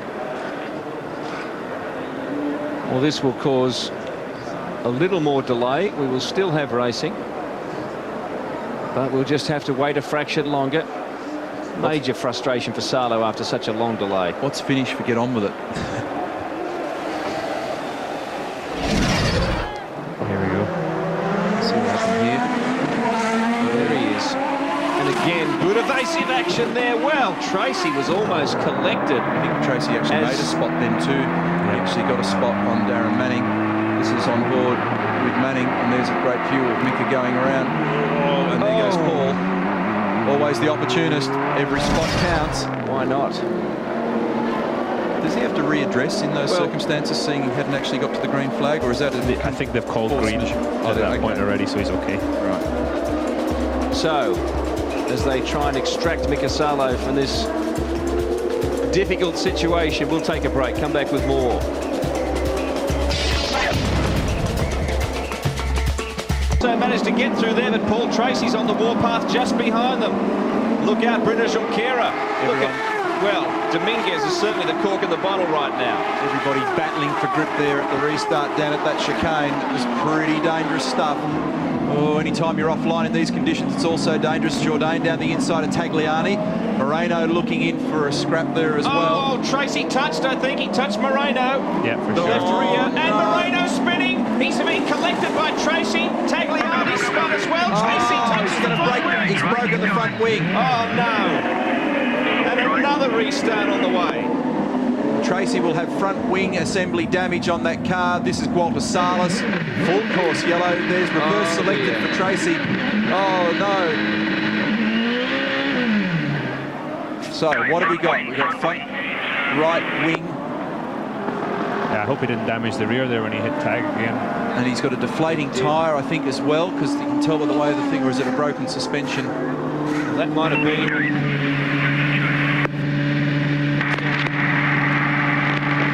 Listen, there's Gualter and stalls it. Much to the exuberance of the crowd here. Rusty.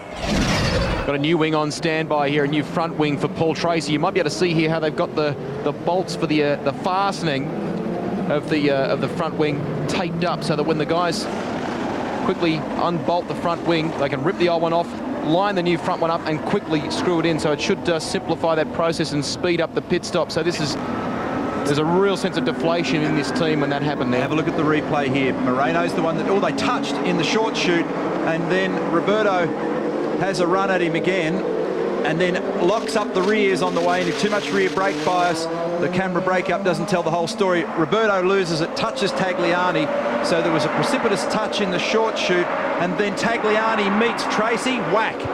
Broken front wing assembly, possibly a punctured tyre. It took a while for Tracy to be able to grab reverse. It's a separate lever to the gear lever in these cars. Tagliani picks the throttle up to try and limit the spin. Look at that, climbing over each other. What chaos. I think Roberto was watching his mirrors more than what was going on in front of him there. Yeah, and then Roberto gets sideways, Dario, and clouts Tagliani, and there's a squeeze on at the apex at turn 4. It's just a mess. Manning was a bit of an innocent bystander, and he had to sit there and wait for the nonsense to finish. With a bit of luck, he's only just nudged in underneath the back of Tracy's car there, Darren Manning. I think Tracy does the right rear damage, perhaps, when he gets going. Well, there he is trying to get out. Well, there's a whole mess. He backs over Darren Manning. Yes. That's it. There's no way you can see the rear view mirrors on the car. And he hits again, Tagliani. Oh, okay, so that's what the huge leap was. And then did that break the right rear? I think he's broken his suspension. Yeah, it's torn away one of the links there. Look at this. Well, Bruno Junqueira could not ask for any more than this. Wow. But his race is not over yet. We still have a long way to go. It just helps to be up the front, doesn't it, Dario? Absolutely. Well, with Greg Rust. Okay, guys, Well, they're jumping that back right-hand tyre. It didn't seem to be making contact with the road when Tracy rolled in, so now the team are looking at the rear suspension. Front wing going on. They've lined that up, taken the old one off already. It's the rear that's the issue, though, isn't it? Yep. Well, there might be a drive shaft problem here. We hear there is concern. Tracy's shaking his head. This is not what he needed at this point in the championship. Yeah, so they're going to take the right rear off now. So there's definitely right rear push rod's been broken on that car, as I understand it. So this is going to be in there forever. Hard to see how he can get into the 12 where the points are allocated.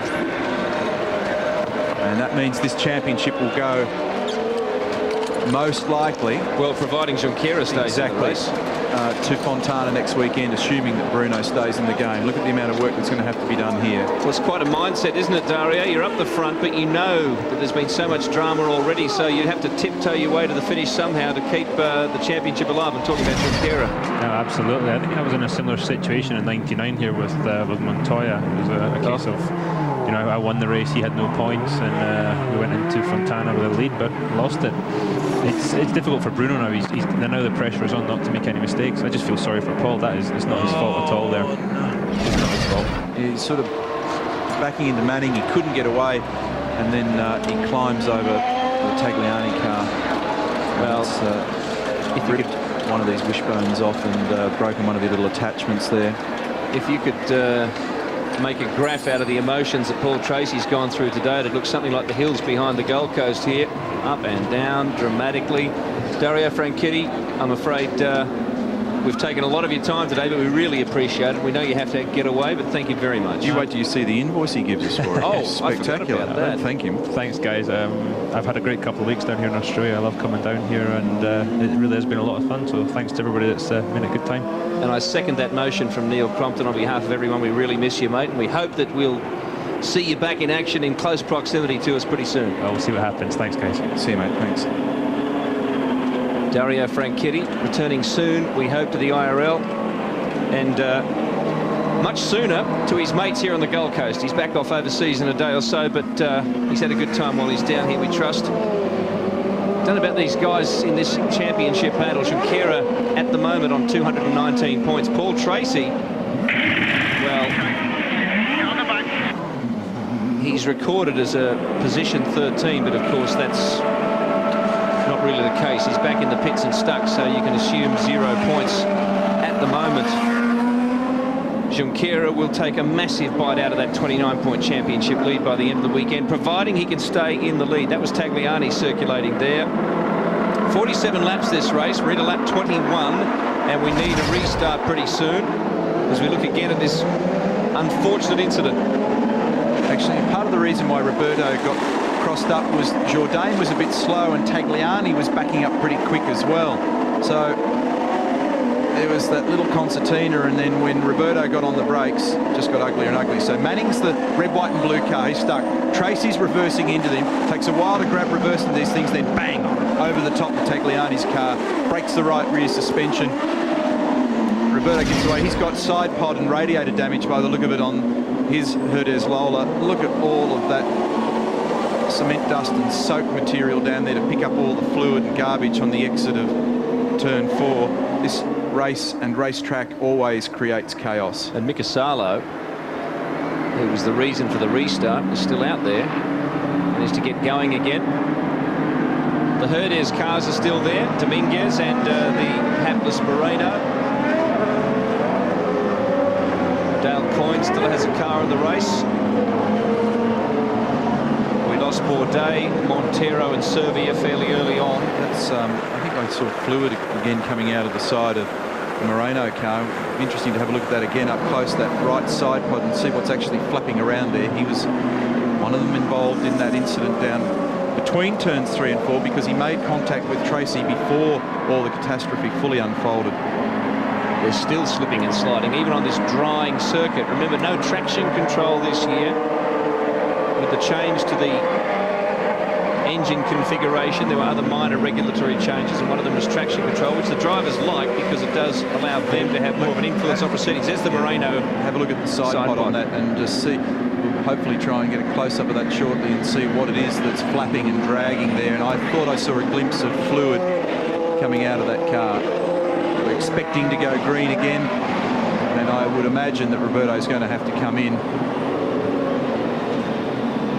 And if not by choice, then he'll be forced to. There's other debris, something on the radiator intake on the left-hand side of that car as well. Look at that.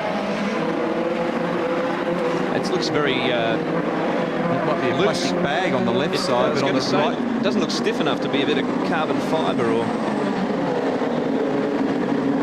what's he going to do? Does he know? Is he getting cockpit warnings? Has anybody been on the radio and told him? Someone's looped around at the top. Oh, not again. We've gone green. Some of these blokes, really. Well, they've got to settle down. They're in a straight line at the moment. Well, thankfully, the green stays. But look at this. Fighting away past. Tagliani's there. Darren Manning, I think it is, following him closely down the main straight. Moreno is still in the game. Salo ahead of him on the track, just behind Roberto Levine, who is making himself into a mobile chicane. Mika Salo's lost the right front section of the wing, trying to get past Levine, who is crawling along the circuit. Well, now Salo is going to slow down, and Moreno will try and find a way past them with that bit of debris still flapping from the side pod. There is Salo's problem. Lost the end fence off the front right wing and taken bits of the jet flap as well, so that thing will be an unbalanced nightmare to drive. Look at the state of the race circuit there. And there's more debris flicking off possibly Salo's wing where it was shattered in that impact. Tagliani is up behind them there. Levine is at the head of a queue here, and he won't let anyone pass. Tagliani whips around Moreno. They touch, I think, perhaps not. Moreno may have just taken sharp, evasive action there. Tagliani picking his way through here. His next target is Salo. And Salo is trying to find a way past Levine. Tagliani sweeps past both very quickly and just in time into the chicane along the Esplanade. Levine is off. Crunches through over the ripple strip there. Salo just barreled his way through, aerodynamically in all kinds of trouble. Manning following through behind him. And Moreno is struggling and sliding. One of the coin cars has passed him. Walter Salas, I think. Well, there's lots of action here further back in the field. Your race leader is still Bruno Junqueira from Adrian Fernandez. Tagliani finally, I think, his heart rate has gone down a little after extricating himself from this mangled group. Salo surely must come into pit lane as Moreno squirms out towards the concrete. Paul Tracy rejoins. There's Tracy, rejoins the race. Well, he might get some points out of this, Neil, on the strength of a deteriorating field. But anyway, got to get in the top 12 to do that. Here's the race score. Junqueira leads from Fernandez, Jourdain, Dominguez, Vasser, Hunter Ray. That's the top 6. Then Tagliani, Manning, Salas, Moreno, Haberfeld and Boss in 12th. And that's the race leader between turns 3 and 4. There's the gap first to second. The physical gap then second to third. We heard there was some exchange. Well, let's go back and see. Haberfeld, this is at the restart. Loops it. Levine avoids him, so does Salo, Moreno, Tagliani, Salas going through there also. And here is the contact between Salo and Levine, and he just gets the right section of the front wing ripped off that car as he tries to poke up there past the slower traffic. Couldn't get it done. Eventually they all climbed all over him in this area on the previous lap to get through. Lap 23 of 47, Junqueira on target at the moment. Well, Jeff Boss was back there as well. He was struggling to keep up with this field on the few racing laps that we've had. At the moment, he's 12th. Salo into the pits. That's Michel Jourdain, third place. 4.5 seconds from your race leader, Bruno Junqueira. Behind him, Mario Dominguez, the man who won here last year. Circumstantial evidence of his talent, that. but he has since gone on to have a pretty good season in 2003. Prior to this year, Jourdain has not really ever been a contender, but Bobby Rahal has crafted this guy well. This is Fernandez. He only had a third at Nazareth on the 1 mile oval there before 03, but this year he's really come alive. And early on in the championship was really a factor. He's not quite there now, but he's still amongst it. But he's in third position with 183 points, so some of the focus has moved away from him this year. But Fernandez, who's also had a win this year, is still in touch with the leader. And as he said this morning after the warm-up, this is a good car. See the dark rings appearing on those tyres at the moment, Bill?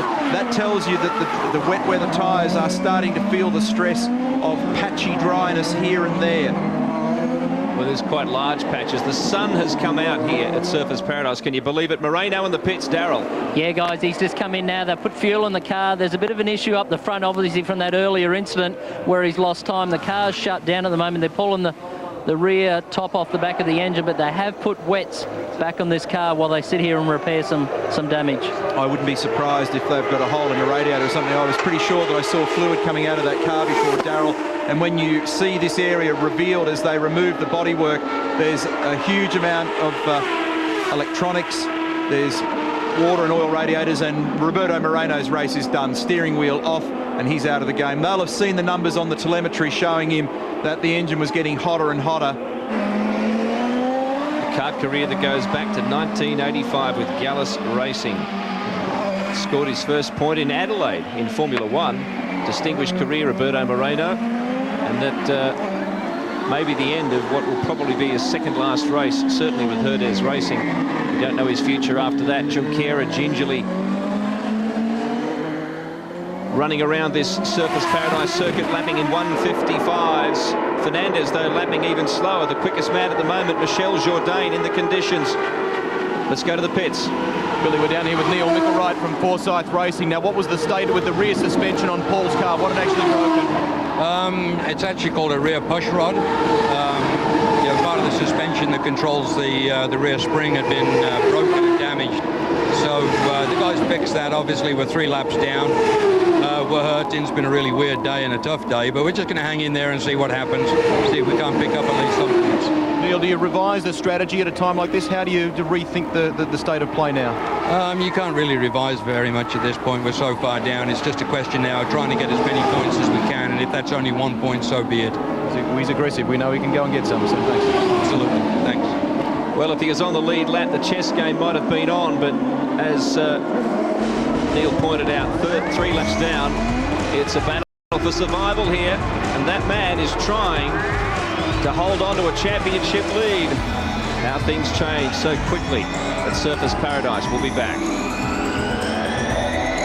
Defending his position as Paul Tracy goes on the attack.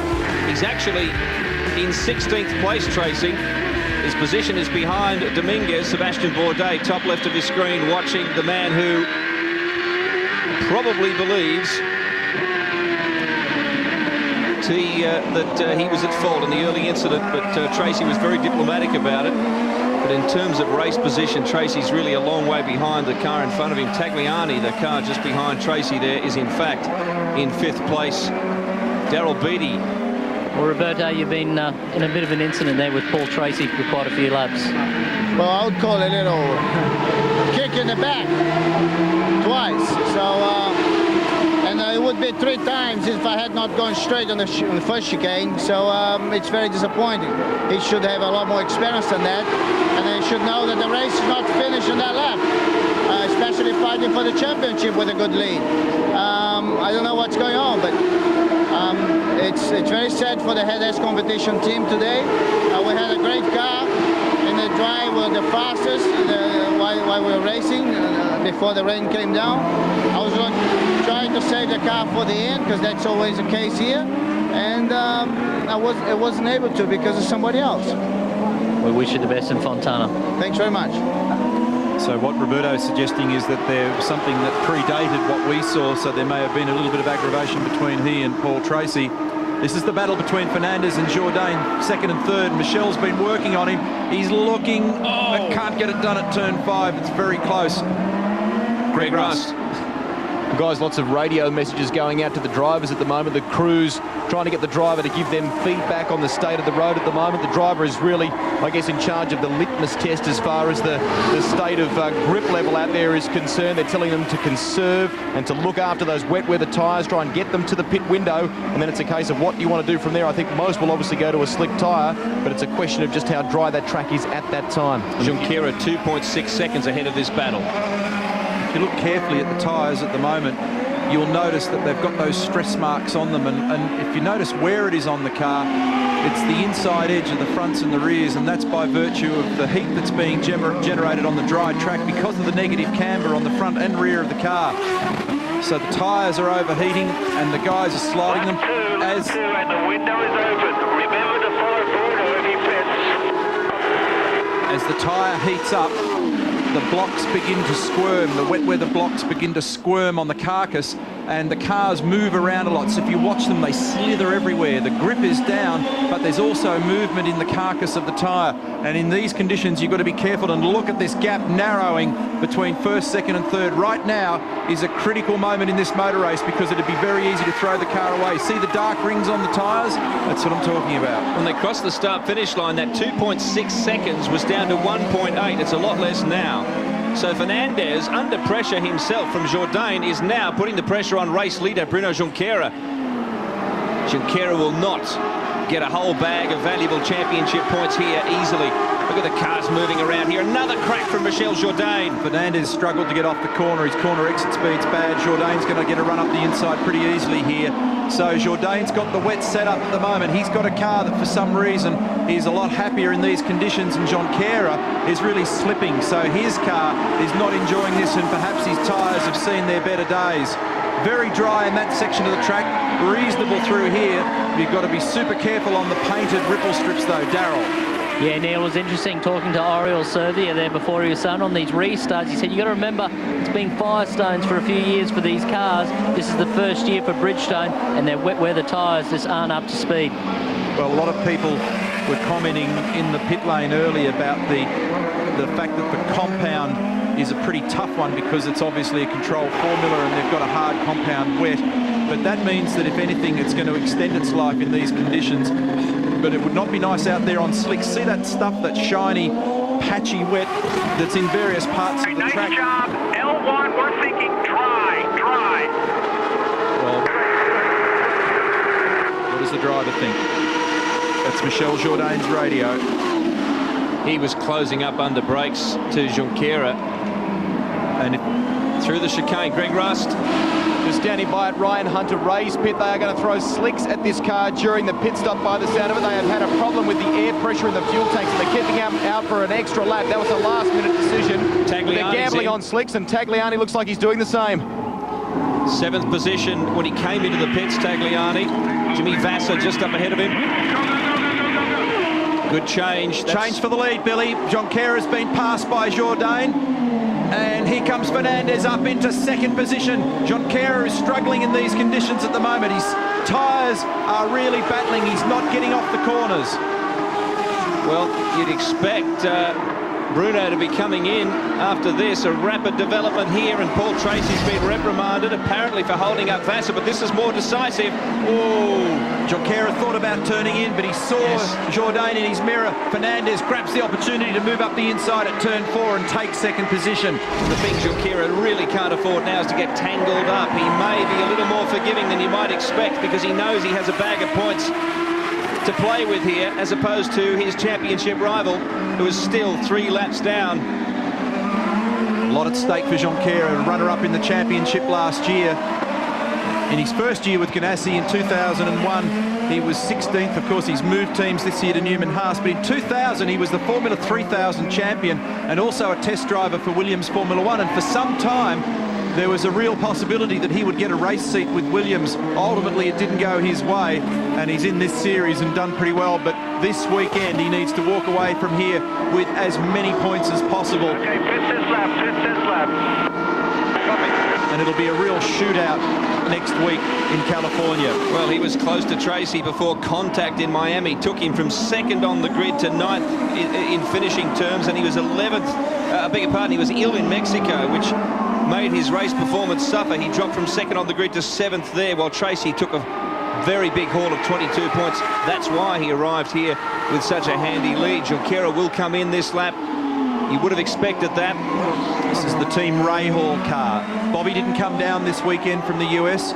It was one of his cars, driven by Kenny Brack a couple of weeks ago in Texas, that had that shocking accident that put Brack in hospital with multiple injuries. He's out of intensive care and okay. And Hunted Ray's out of the pits ahead of Jimmy Vasser there. A lot of delay in Jimmy's pit. Stop.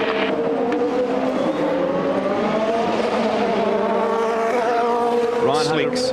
Now this is critical phase here, because in these conditions on cold slicks, very, very easy to make a mistake and end up in the wall. Manning comes out. You can see still plenty. Oh, Tagliani stranded.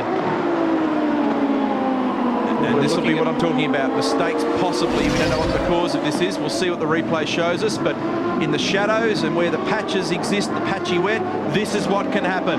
Across the painted ripple strip, patchy wet, cold slick tyres, round you go. He's possibly stalled the engine, and that's the reason that Tagliani is sitting there. Race control will be determining whether or not he has stalled the engine before they make their call. It's now gone full course yellow, and so the chaos continues on the Gold Coast. Oh, that's Haberfeld, and Carpentier just extracts himself from one of many close confrontations we've seen here. We'll be back after this.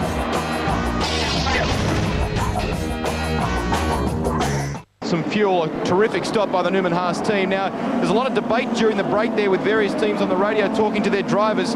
Paul Tracy does not believe it is dry enough down the back straight at this point in time to justify slicks. Having said that, the bulk of teams that have come in have thrown slick tyres on, so it's going to be very, very nervous tiptoe sort of stuff out there on the Surfers Paradise circuit. It's the fringes that they're worried about, Rusty. The race line in parts, probably the best part of 3/4 of the racetrack, is dry enough to cope with the slick.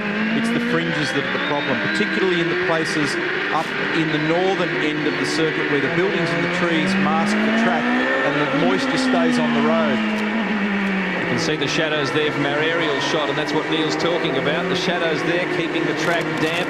In other areas, full sunshine. And we're now heading round into this final corner.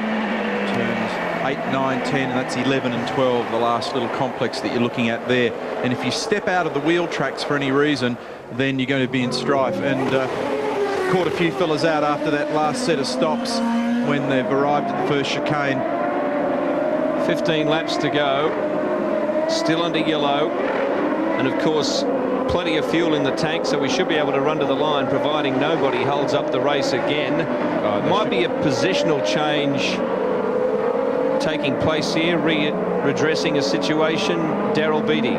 Yeah, guys, like I was just saying before, you have a look at these rear wets that have come off Fernandez's car. Neil, the fronts don't look too bad. They get a little bit of scalloping in them, but sometimes they scallop, but these have gone way behind that in temperature. You see now they're starting to take chunks out of these rear tyres. So like you were saying, online now, these are really struggling. Yeah, the square edge of the block has been rounded and damaged, and they've feathered up. So, and that's because of wheel spin. So it's obvious that the rears take a pretty big pounding by comparison. So the next trick is to somehow get some warmth into your slick tyres and to not drive too hard and expect too much. Find yourself maybe a few millimetres offline here or there. Find the wet stuff, and then you've got zero control over the car and you're back in the wall. Well, following that pit stop scramble, let's just review the positions. Ryan Hunter-Reay is at the head of this queue from Jimmy Vasser, Darren Manning, Roberto Levine, Michel Jourdain, Adrian Fernandez, then Junqueira, Dominguez, Carpentier, Salas, Mika Salo, Jeff Boss, Tagliani. They're all on the lead lap. Haberfeld is a lap down. Tracy 2 laps down now. He picked up a lap on that last set of stops. So that's one, but of course a lot more has to go his way. But he is in 15th position, which gives him a chance of getting in that top 12. Greg Rust. Well, Bruno Junqueira has been on the radio to the team. He wants to know what the fallout of these pit stops is like and what impact it's going to have on his championship. They're telling him Sorry, 6th Rusty, or better. but a wheel's come off Mario Dominguez's car here. Sorry to interrupt you there, but that was a potential danger to This is the Herdez competition car, the team run by Keith Wiggins, and that is the right rear that's parted company after that last round of stops. And so a problem there, it hasn't sat properly on the drive pegs, or the wheel nut hasn't gone on and been retained, and this would be doing pretty bad damage to, in particular, the underbody, the floor of the car. The right rear hub or the brake rotor is probably not actually touching the ground, or if it is, it's only every now and again. Thank goodness that thing did not bounce over the fence, and it doesn't take much imagination to realise that that could part company and bounce over the fence and get somebody in the crowd here. I was just about to say it was a danger to not only other contenders but perhaps even the spectators. But this is where it parts company, and it's while he's weaving. And there goes the wheel nut off to the right-hand side. Now bounces back to the other side. Bang! He ricochets between the fences as the wheel bounces down the road. And Dominguez would have had heart failure for a moment while he tried to figure out what this motor car was doing. And there's no droop or little droop in the front suspension.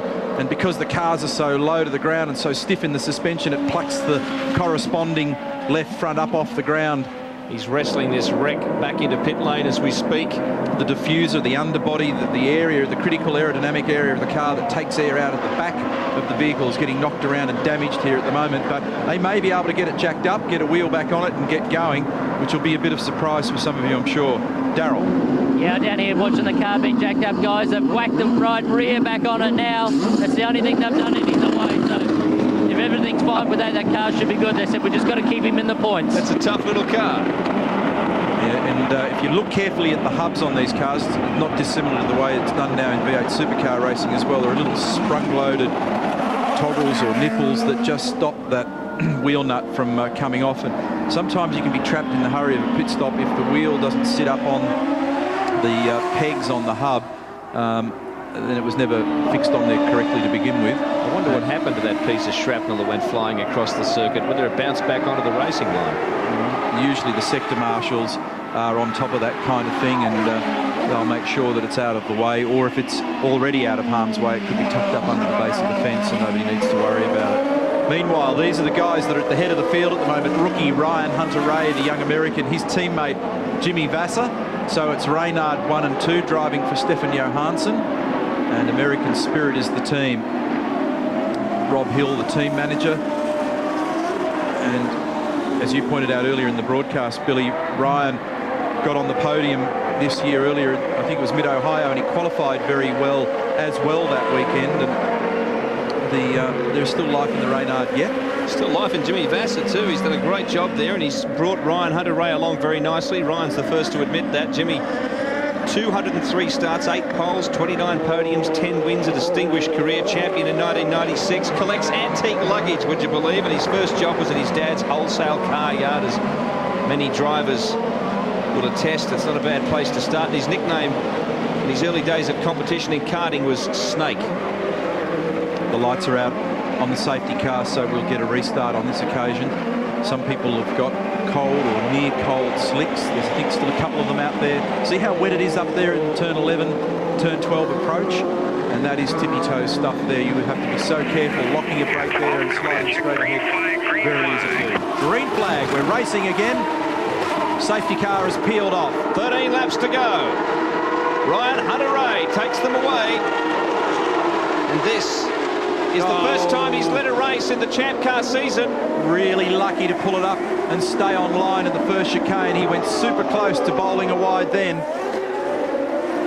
44 points, 17 starts, 11 finishes. We mentioned the podium, but he had not led a lap until today. Jimmy Vasser right behind him. It's Reynard 1, 2, 3. Darren Manning. When Dario was in here before, he said, watch Manning in the greasy conditions. He's spent half his life in that, and he'll be quick. Well, another man who hasn't spent too much time in the top 4, Roberto Levine, is up there right now. Rodolfo Levine, I should say. 12 points in the championship. He's about to come under assault, and here we go. Jourdain up the inside.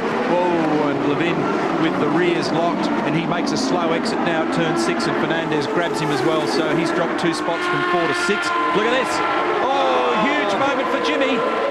Locks the front brakes there, and that's a fair old trick to do in that spot. And that was real heart-in-mouth stuff for the former champion who won here in 1996. Hunter Ray, Vasser, Manning, 1, 2 and 3. Reynards. Oh, Jimmy gets it all crossed up on the approach to 9. It's very bumpy up there, and it doesn't take much going offline for the thing to want to jump out from underneath him.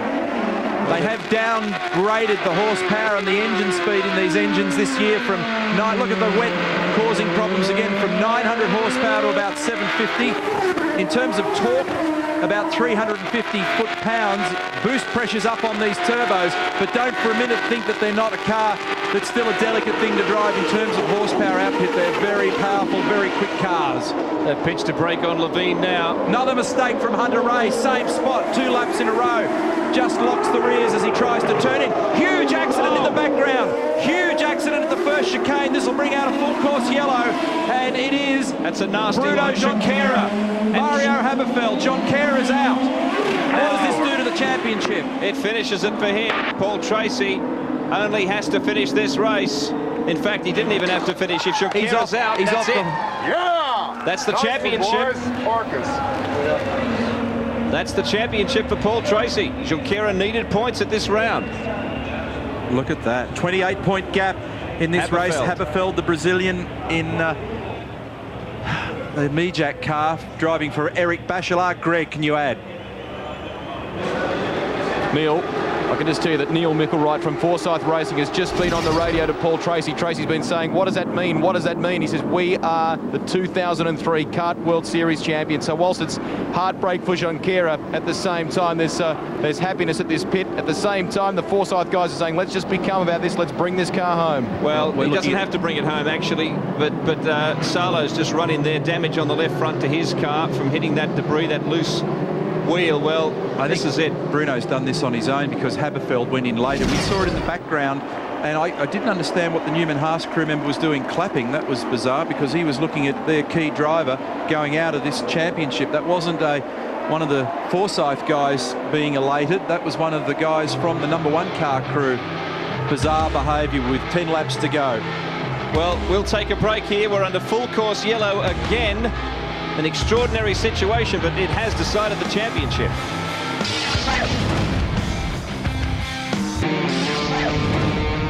You're looking at the champion for 2003, Paul Tracy. First time Forsyth has won the title, first time Tracy has won the title, and it's come in the most outrageous circumstances. There is a tremendous battle going on here between two teams. Greg Rust. The crew have stressed to Paul they want to bring this car home more than anything. They want to finish this race today, but as he leaves pit lane, the team have let out the most unbelievable cheer. They know that they are the Kart World Series champions for 2003. Top stuff. Junqueira had to finish the race. He had to take points. And now there is despair. In the Newman Haas garage, it's Junqueira just in the background there. The crew is just beside themselves. There's a contentious issue here. Well, and the question is, and there's been some speculation here that there could have been another car involved in this incident with Junqueira. We don't know for sure. We're going to try and look into that.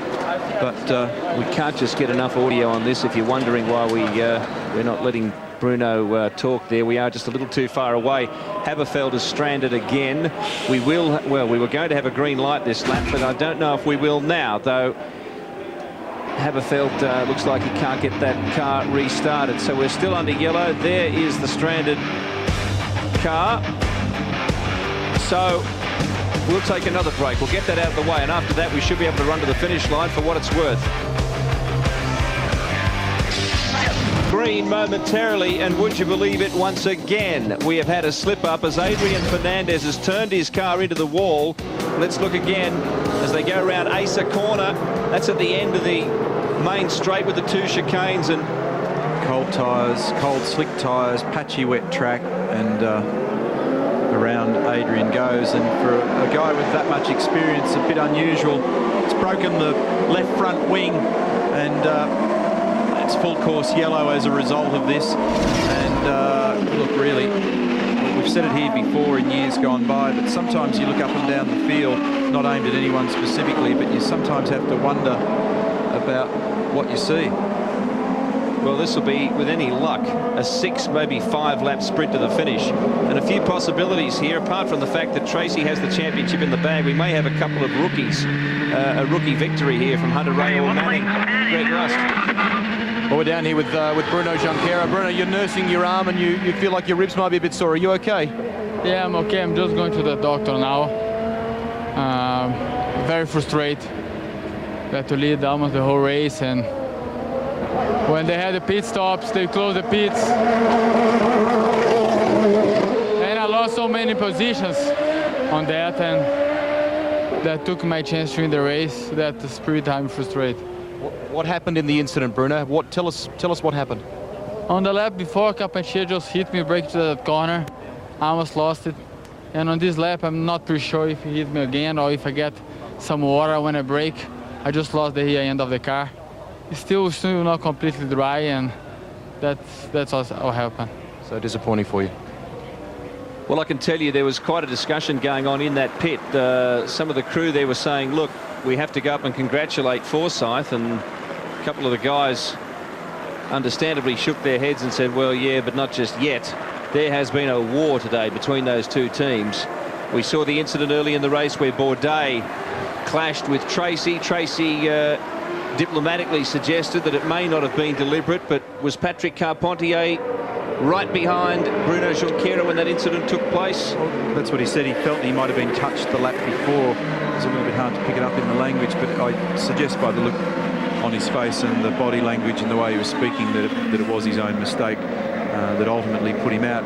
Curiously enough, despite being 2 laps down, Paul Tracy's 13th and 1 spot away now from actually getting in the points anyway. But just to reconfirm, he, going into this motor race, had a margin of 28 points and on offer next weekend for the race win, for pole position in the fastest lap. There's only 22 points available, so Paul Tracy is the 2003 champion in this series, joining a long list of motor racing big names: D'Amata, Jules de Ferran on 2 occasions, Montoya, Alex Zanardi on 2 occasions, Jimmy Vasser, Jacques Villeneuve, Al Unser Jr., Nigel Mansell, Bobby Rahal, Michael Andretti, his dad, Emerson Fittipaldi, Bobby Rahal, the list goes on. So finally, after so many years, and this is Tracy that we're on board with now, of fighting and trying, then it looks like it's come home to him. 34 years of age, he lives in Las Vegas. His mate is Jimmy Vasser, and they hang out over there together, and he'll be pretty elated by all this. Greg Rust. Well, Neil, the team of the 2003 champions, how does that feel? Well, I guess it's still sinking in. You know, I guess there's some divine providence there after the travesty that you know, occurred at the very first corner on the first lap. And you know, we've worked hard for it, and Paul's worked hard, and of course the guys will work tremendously hard today doing a major repair during the pit stop that we made. So I'm just delighted, and it'll take a while to sink in, but it's been tough getting here, but it sure is worth it. The team bids farewell to players this year after a very long association, a nice send-off. Indeed, and I think that everybody in our, in our hearts, we were very, very eager that we'd be able to give them a championship. Well done to you, with the team, and of course to Paul. Thank you very much. Whatever you take on all this, I should remind you too, Tracy 7 wins this year, Junqueira 2, just to... He's been the dominant driver, hasn't he? No question. That's added to that. There's been 6 poles, incidentally. Fernandez in and out, and front wing replaced on that car. He's also had a couple of thirds this year, Billy, at Cleveland and Laguna, and some second placings as well. So, I mean, he's been the dominant driver, that's the fact. And I think most people probably expected him to be able to wrap up the championship, but he went through a couple of average patches, not least of which was the away games in the UK and Germany. He really struggled there. They had the wrong aero set up on the car completely, and he just didn't get a result. But talking of results, we're on for an interesting one here with Ryan Hunter-Ray absolutely leading, and we're working lap 43 of 47. Well, what does Jimmy Vasser do? He's won a championship. Does he let his rookie teammate win a race? No way. He just passed him, mate. Elbow him out of the way. Well, Tracy lives in Las Vegas. He has a daughter, Alicia, a son, CJ. Alicia's 8, CJ's 7.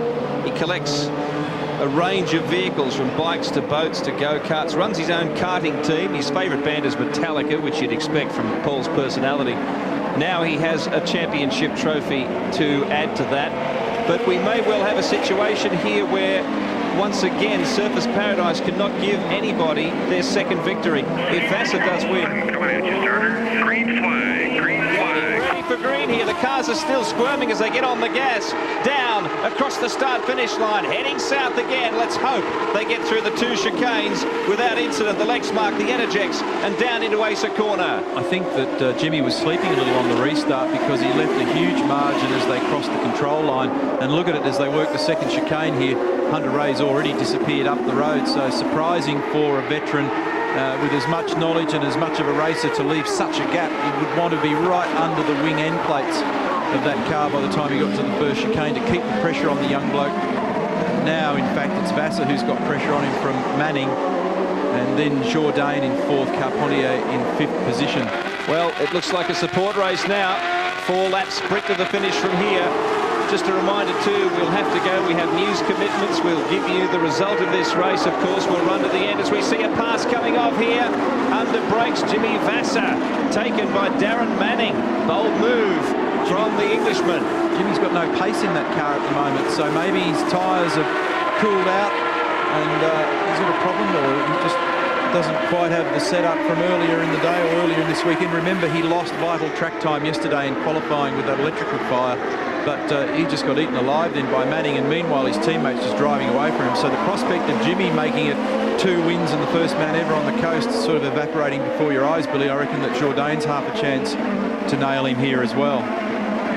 Ryan Hunter-Reay with a golden opportunity here, and there aren't too many laps left for these guys to stop him. We're riding with Jourdain. I'd also like to mention too that this dramatic day, and I'm sure there'll be many post-mortems, will be relived in the late edition of Sports Tonight, and we'll also take a close look at it in the next edition of RPM Sunday. Right now, Jourdain closing in on Jimmy Vasser. Darren Manning just up ahead of Jimmy, trying to get some time on him and move a little closer to the race leader, Ryan Hunter-Reay, the rookie, who has only been on the podium once this year. He could give Reynard their first victory, but more importantly, take his own first victory in the big time. That's right. He's only had 17 starts, obviously, in this category, with 17 races in. This is the 18th. His history in North American motorsport is strong, having come from the Toyota Atlantic and the Barber Dodge series.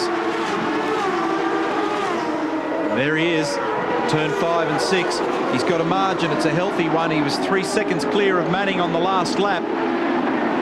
And unless he makes a silly mistake, big chance that he's bagged a pretty significant career win. Ryan Hunter-Reay, a break. Only a couple of laps to go. He's 3 seconds in front. We'll run to the finish of this race, then we have news commitments. And just a reminder, Sports Tonight will wrap up this event with the key interviews later tonight. Next Sunday on RPM, a more detailed examination of one of the most dramatic of Lexmark Indy 300s. We'll talk also to the new champion, Paul Tracy. Big money at stake here as well. In this event alone, $100,000 US to win, 60 grand for second, 50 for third. It trails out to 10th place, so looking pretty good here for Hunter-Reay. He spent a week here before the race week, including a couple of days at the Sydney Motor Show, would you believe? Had a good look at Sydney, but he told me that as much as he loved Sydney, he really thought Surface Paradise was more him, because he comes from Miami and he felt there was a great similarity. He liked a bit more of the relaxed lifestyle. But the race is not over yet. It's close, but from what we've seen so far, you never know. There's still enough damp out there to catch the odd rear. We've seen it happen. Yeah, it'll be getting a little bit better now, and everything will be well and truly warmed up. Here's Hunter-Reay. Manning in second place. Remember that Manning's going to be pretty chuffed with this as well, because this will be his best performance so far this year, and important for the Walker Racing team. There goes Manning. Oh, Jimmy's under pressure. There's definitely a bit of an imbalance in that car at the moment. He's just struggling. There's Manning. 3 years he was a test driver with British American Racing. He also did some Formula 3000 in the FIA series. He was Japanese Formula 3 champion in 1999. Prior to that, he did British F3. This is Michel Jourdain, the Mexican, in Bobby Rahall's car. He's already had a win this year back in Long Beach. Likes the street circuits. A few similarities between that and this layout here. Patrick Carpentier not much further down the track. Paul Tracy trundling around. 2 laps down, 13th position. championship in the bag. No problem. But up front, Ryan Hunter-Reay looks good. 3.6 seconds the lead now on Darren Manning. Across the start-finish line. Let's see if he can expand that as they go into the final lap. Jourdain hunting a podium position here. Manning has cut Hunter-Reay's lead down to 2.6 seconds. So a little bit of pressure there on this final lap. Who knows? Jimmy Vasser defending third position. They'd love to see two cars on the podium. American Team Spirit Johansson. Right now they have the man who's likely to win the race. Jimmy Vasser vigorously defending third place from Michel Jourdain. Less than a second between them. Finally, we get some racing here on a much interrupted day. Rain, crashes, drama in the pits. Lots of anguish among the drivers, the championship contenders. Some hot heads. Some cool performances. Ryan Hunter-Reay is one of them. Circulating now through the barter card section of the circuit. Up to the VBS's, which Roberto Moreno affectionately calls the snake. There it is. Manning's on him, you know. He's really nailing that gap, but I don't think he's going to be able to do much about it. There's only a handful of corners to run. But he's driving his heart out in this car, that red, white and blue Reynard. He can sense an opportunity, and he's not giving up until they get to that checkered flag. There's the leader. Ryan Hunter-Reay through the big pond corner now. Only one delightful hairpin to go. There it is, past the Network 10 logo. Around into this main straight, on the gas, heading for the start-finish line. And history at Surface Paradise, yet another new winner. And the rookie takes his first Champ Car victory. Ryan Hunter-Reay. Darren Manning makes it a rookie Quinella. And right behind him, Jimmy Vasser. Well, who would have thought? It was last year Mario Dominguez, but this year Ryan Hunter-Reay, through pit stops and circumstances, done it on merit. A great event here, and don't forget Paul Tracy will be celebrating too from further back in the field, because he is the 2003 champion, and that is yet another first that we have enjoyed. A first for him, a first for the Forsyth team. Our thanks to the entire Network 10 crew for bringing this telecast, and our thanks to you for watching. We hope you've enjoyed it, and until next time, on behalf of everybody here, it's goodbye.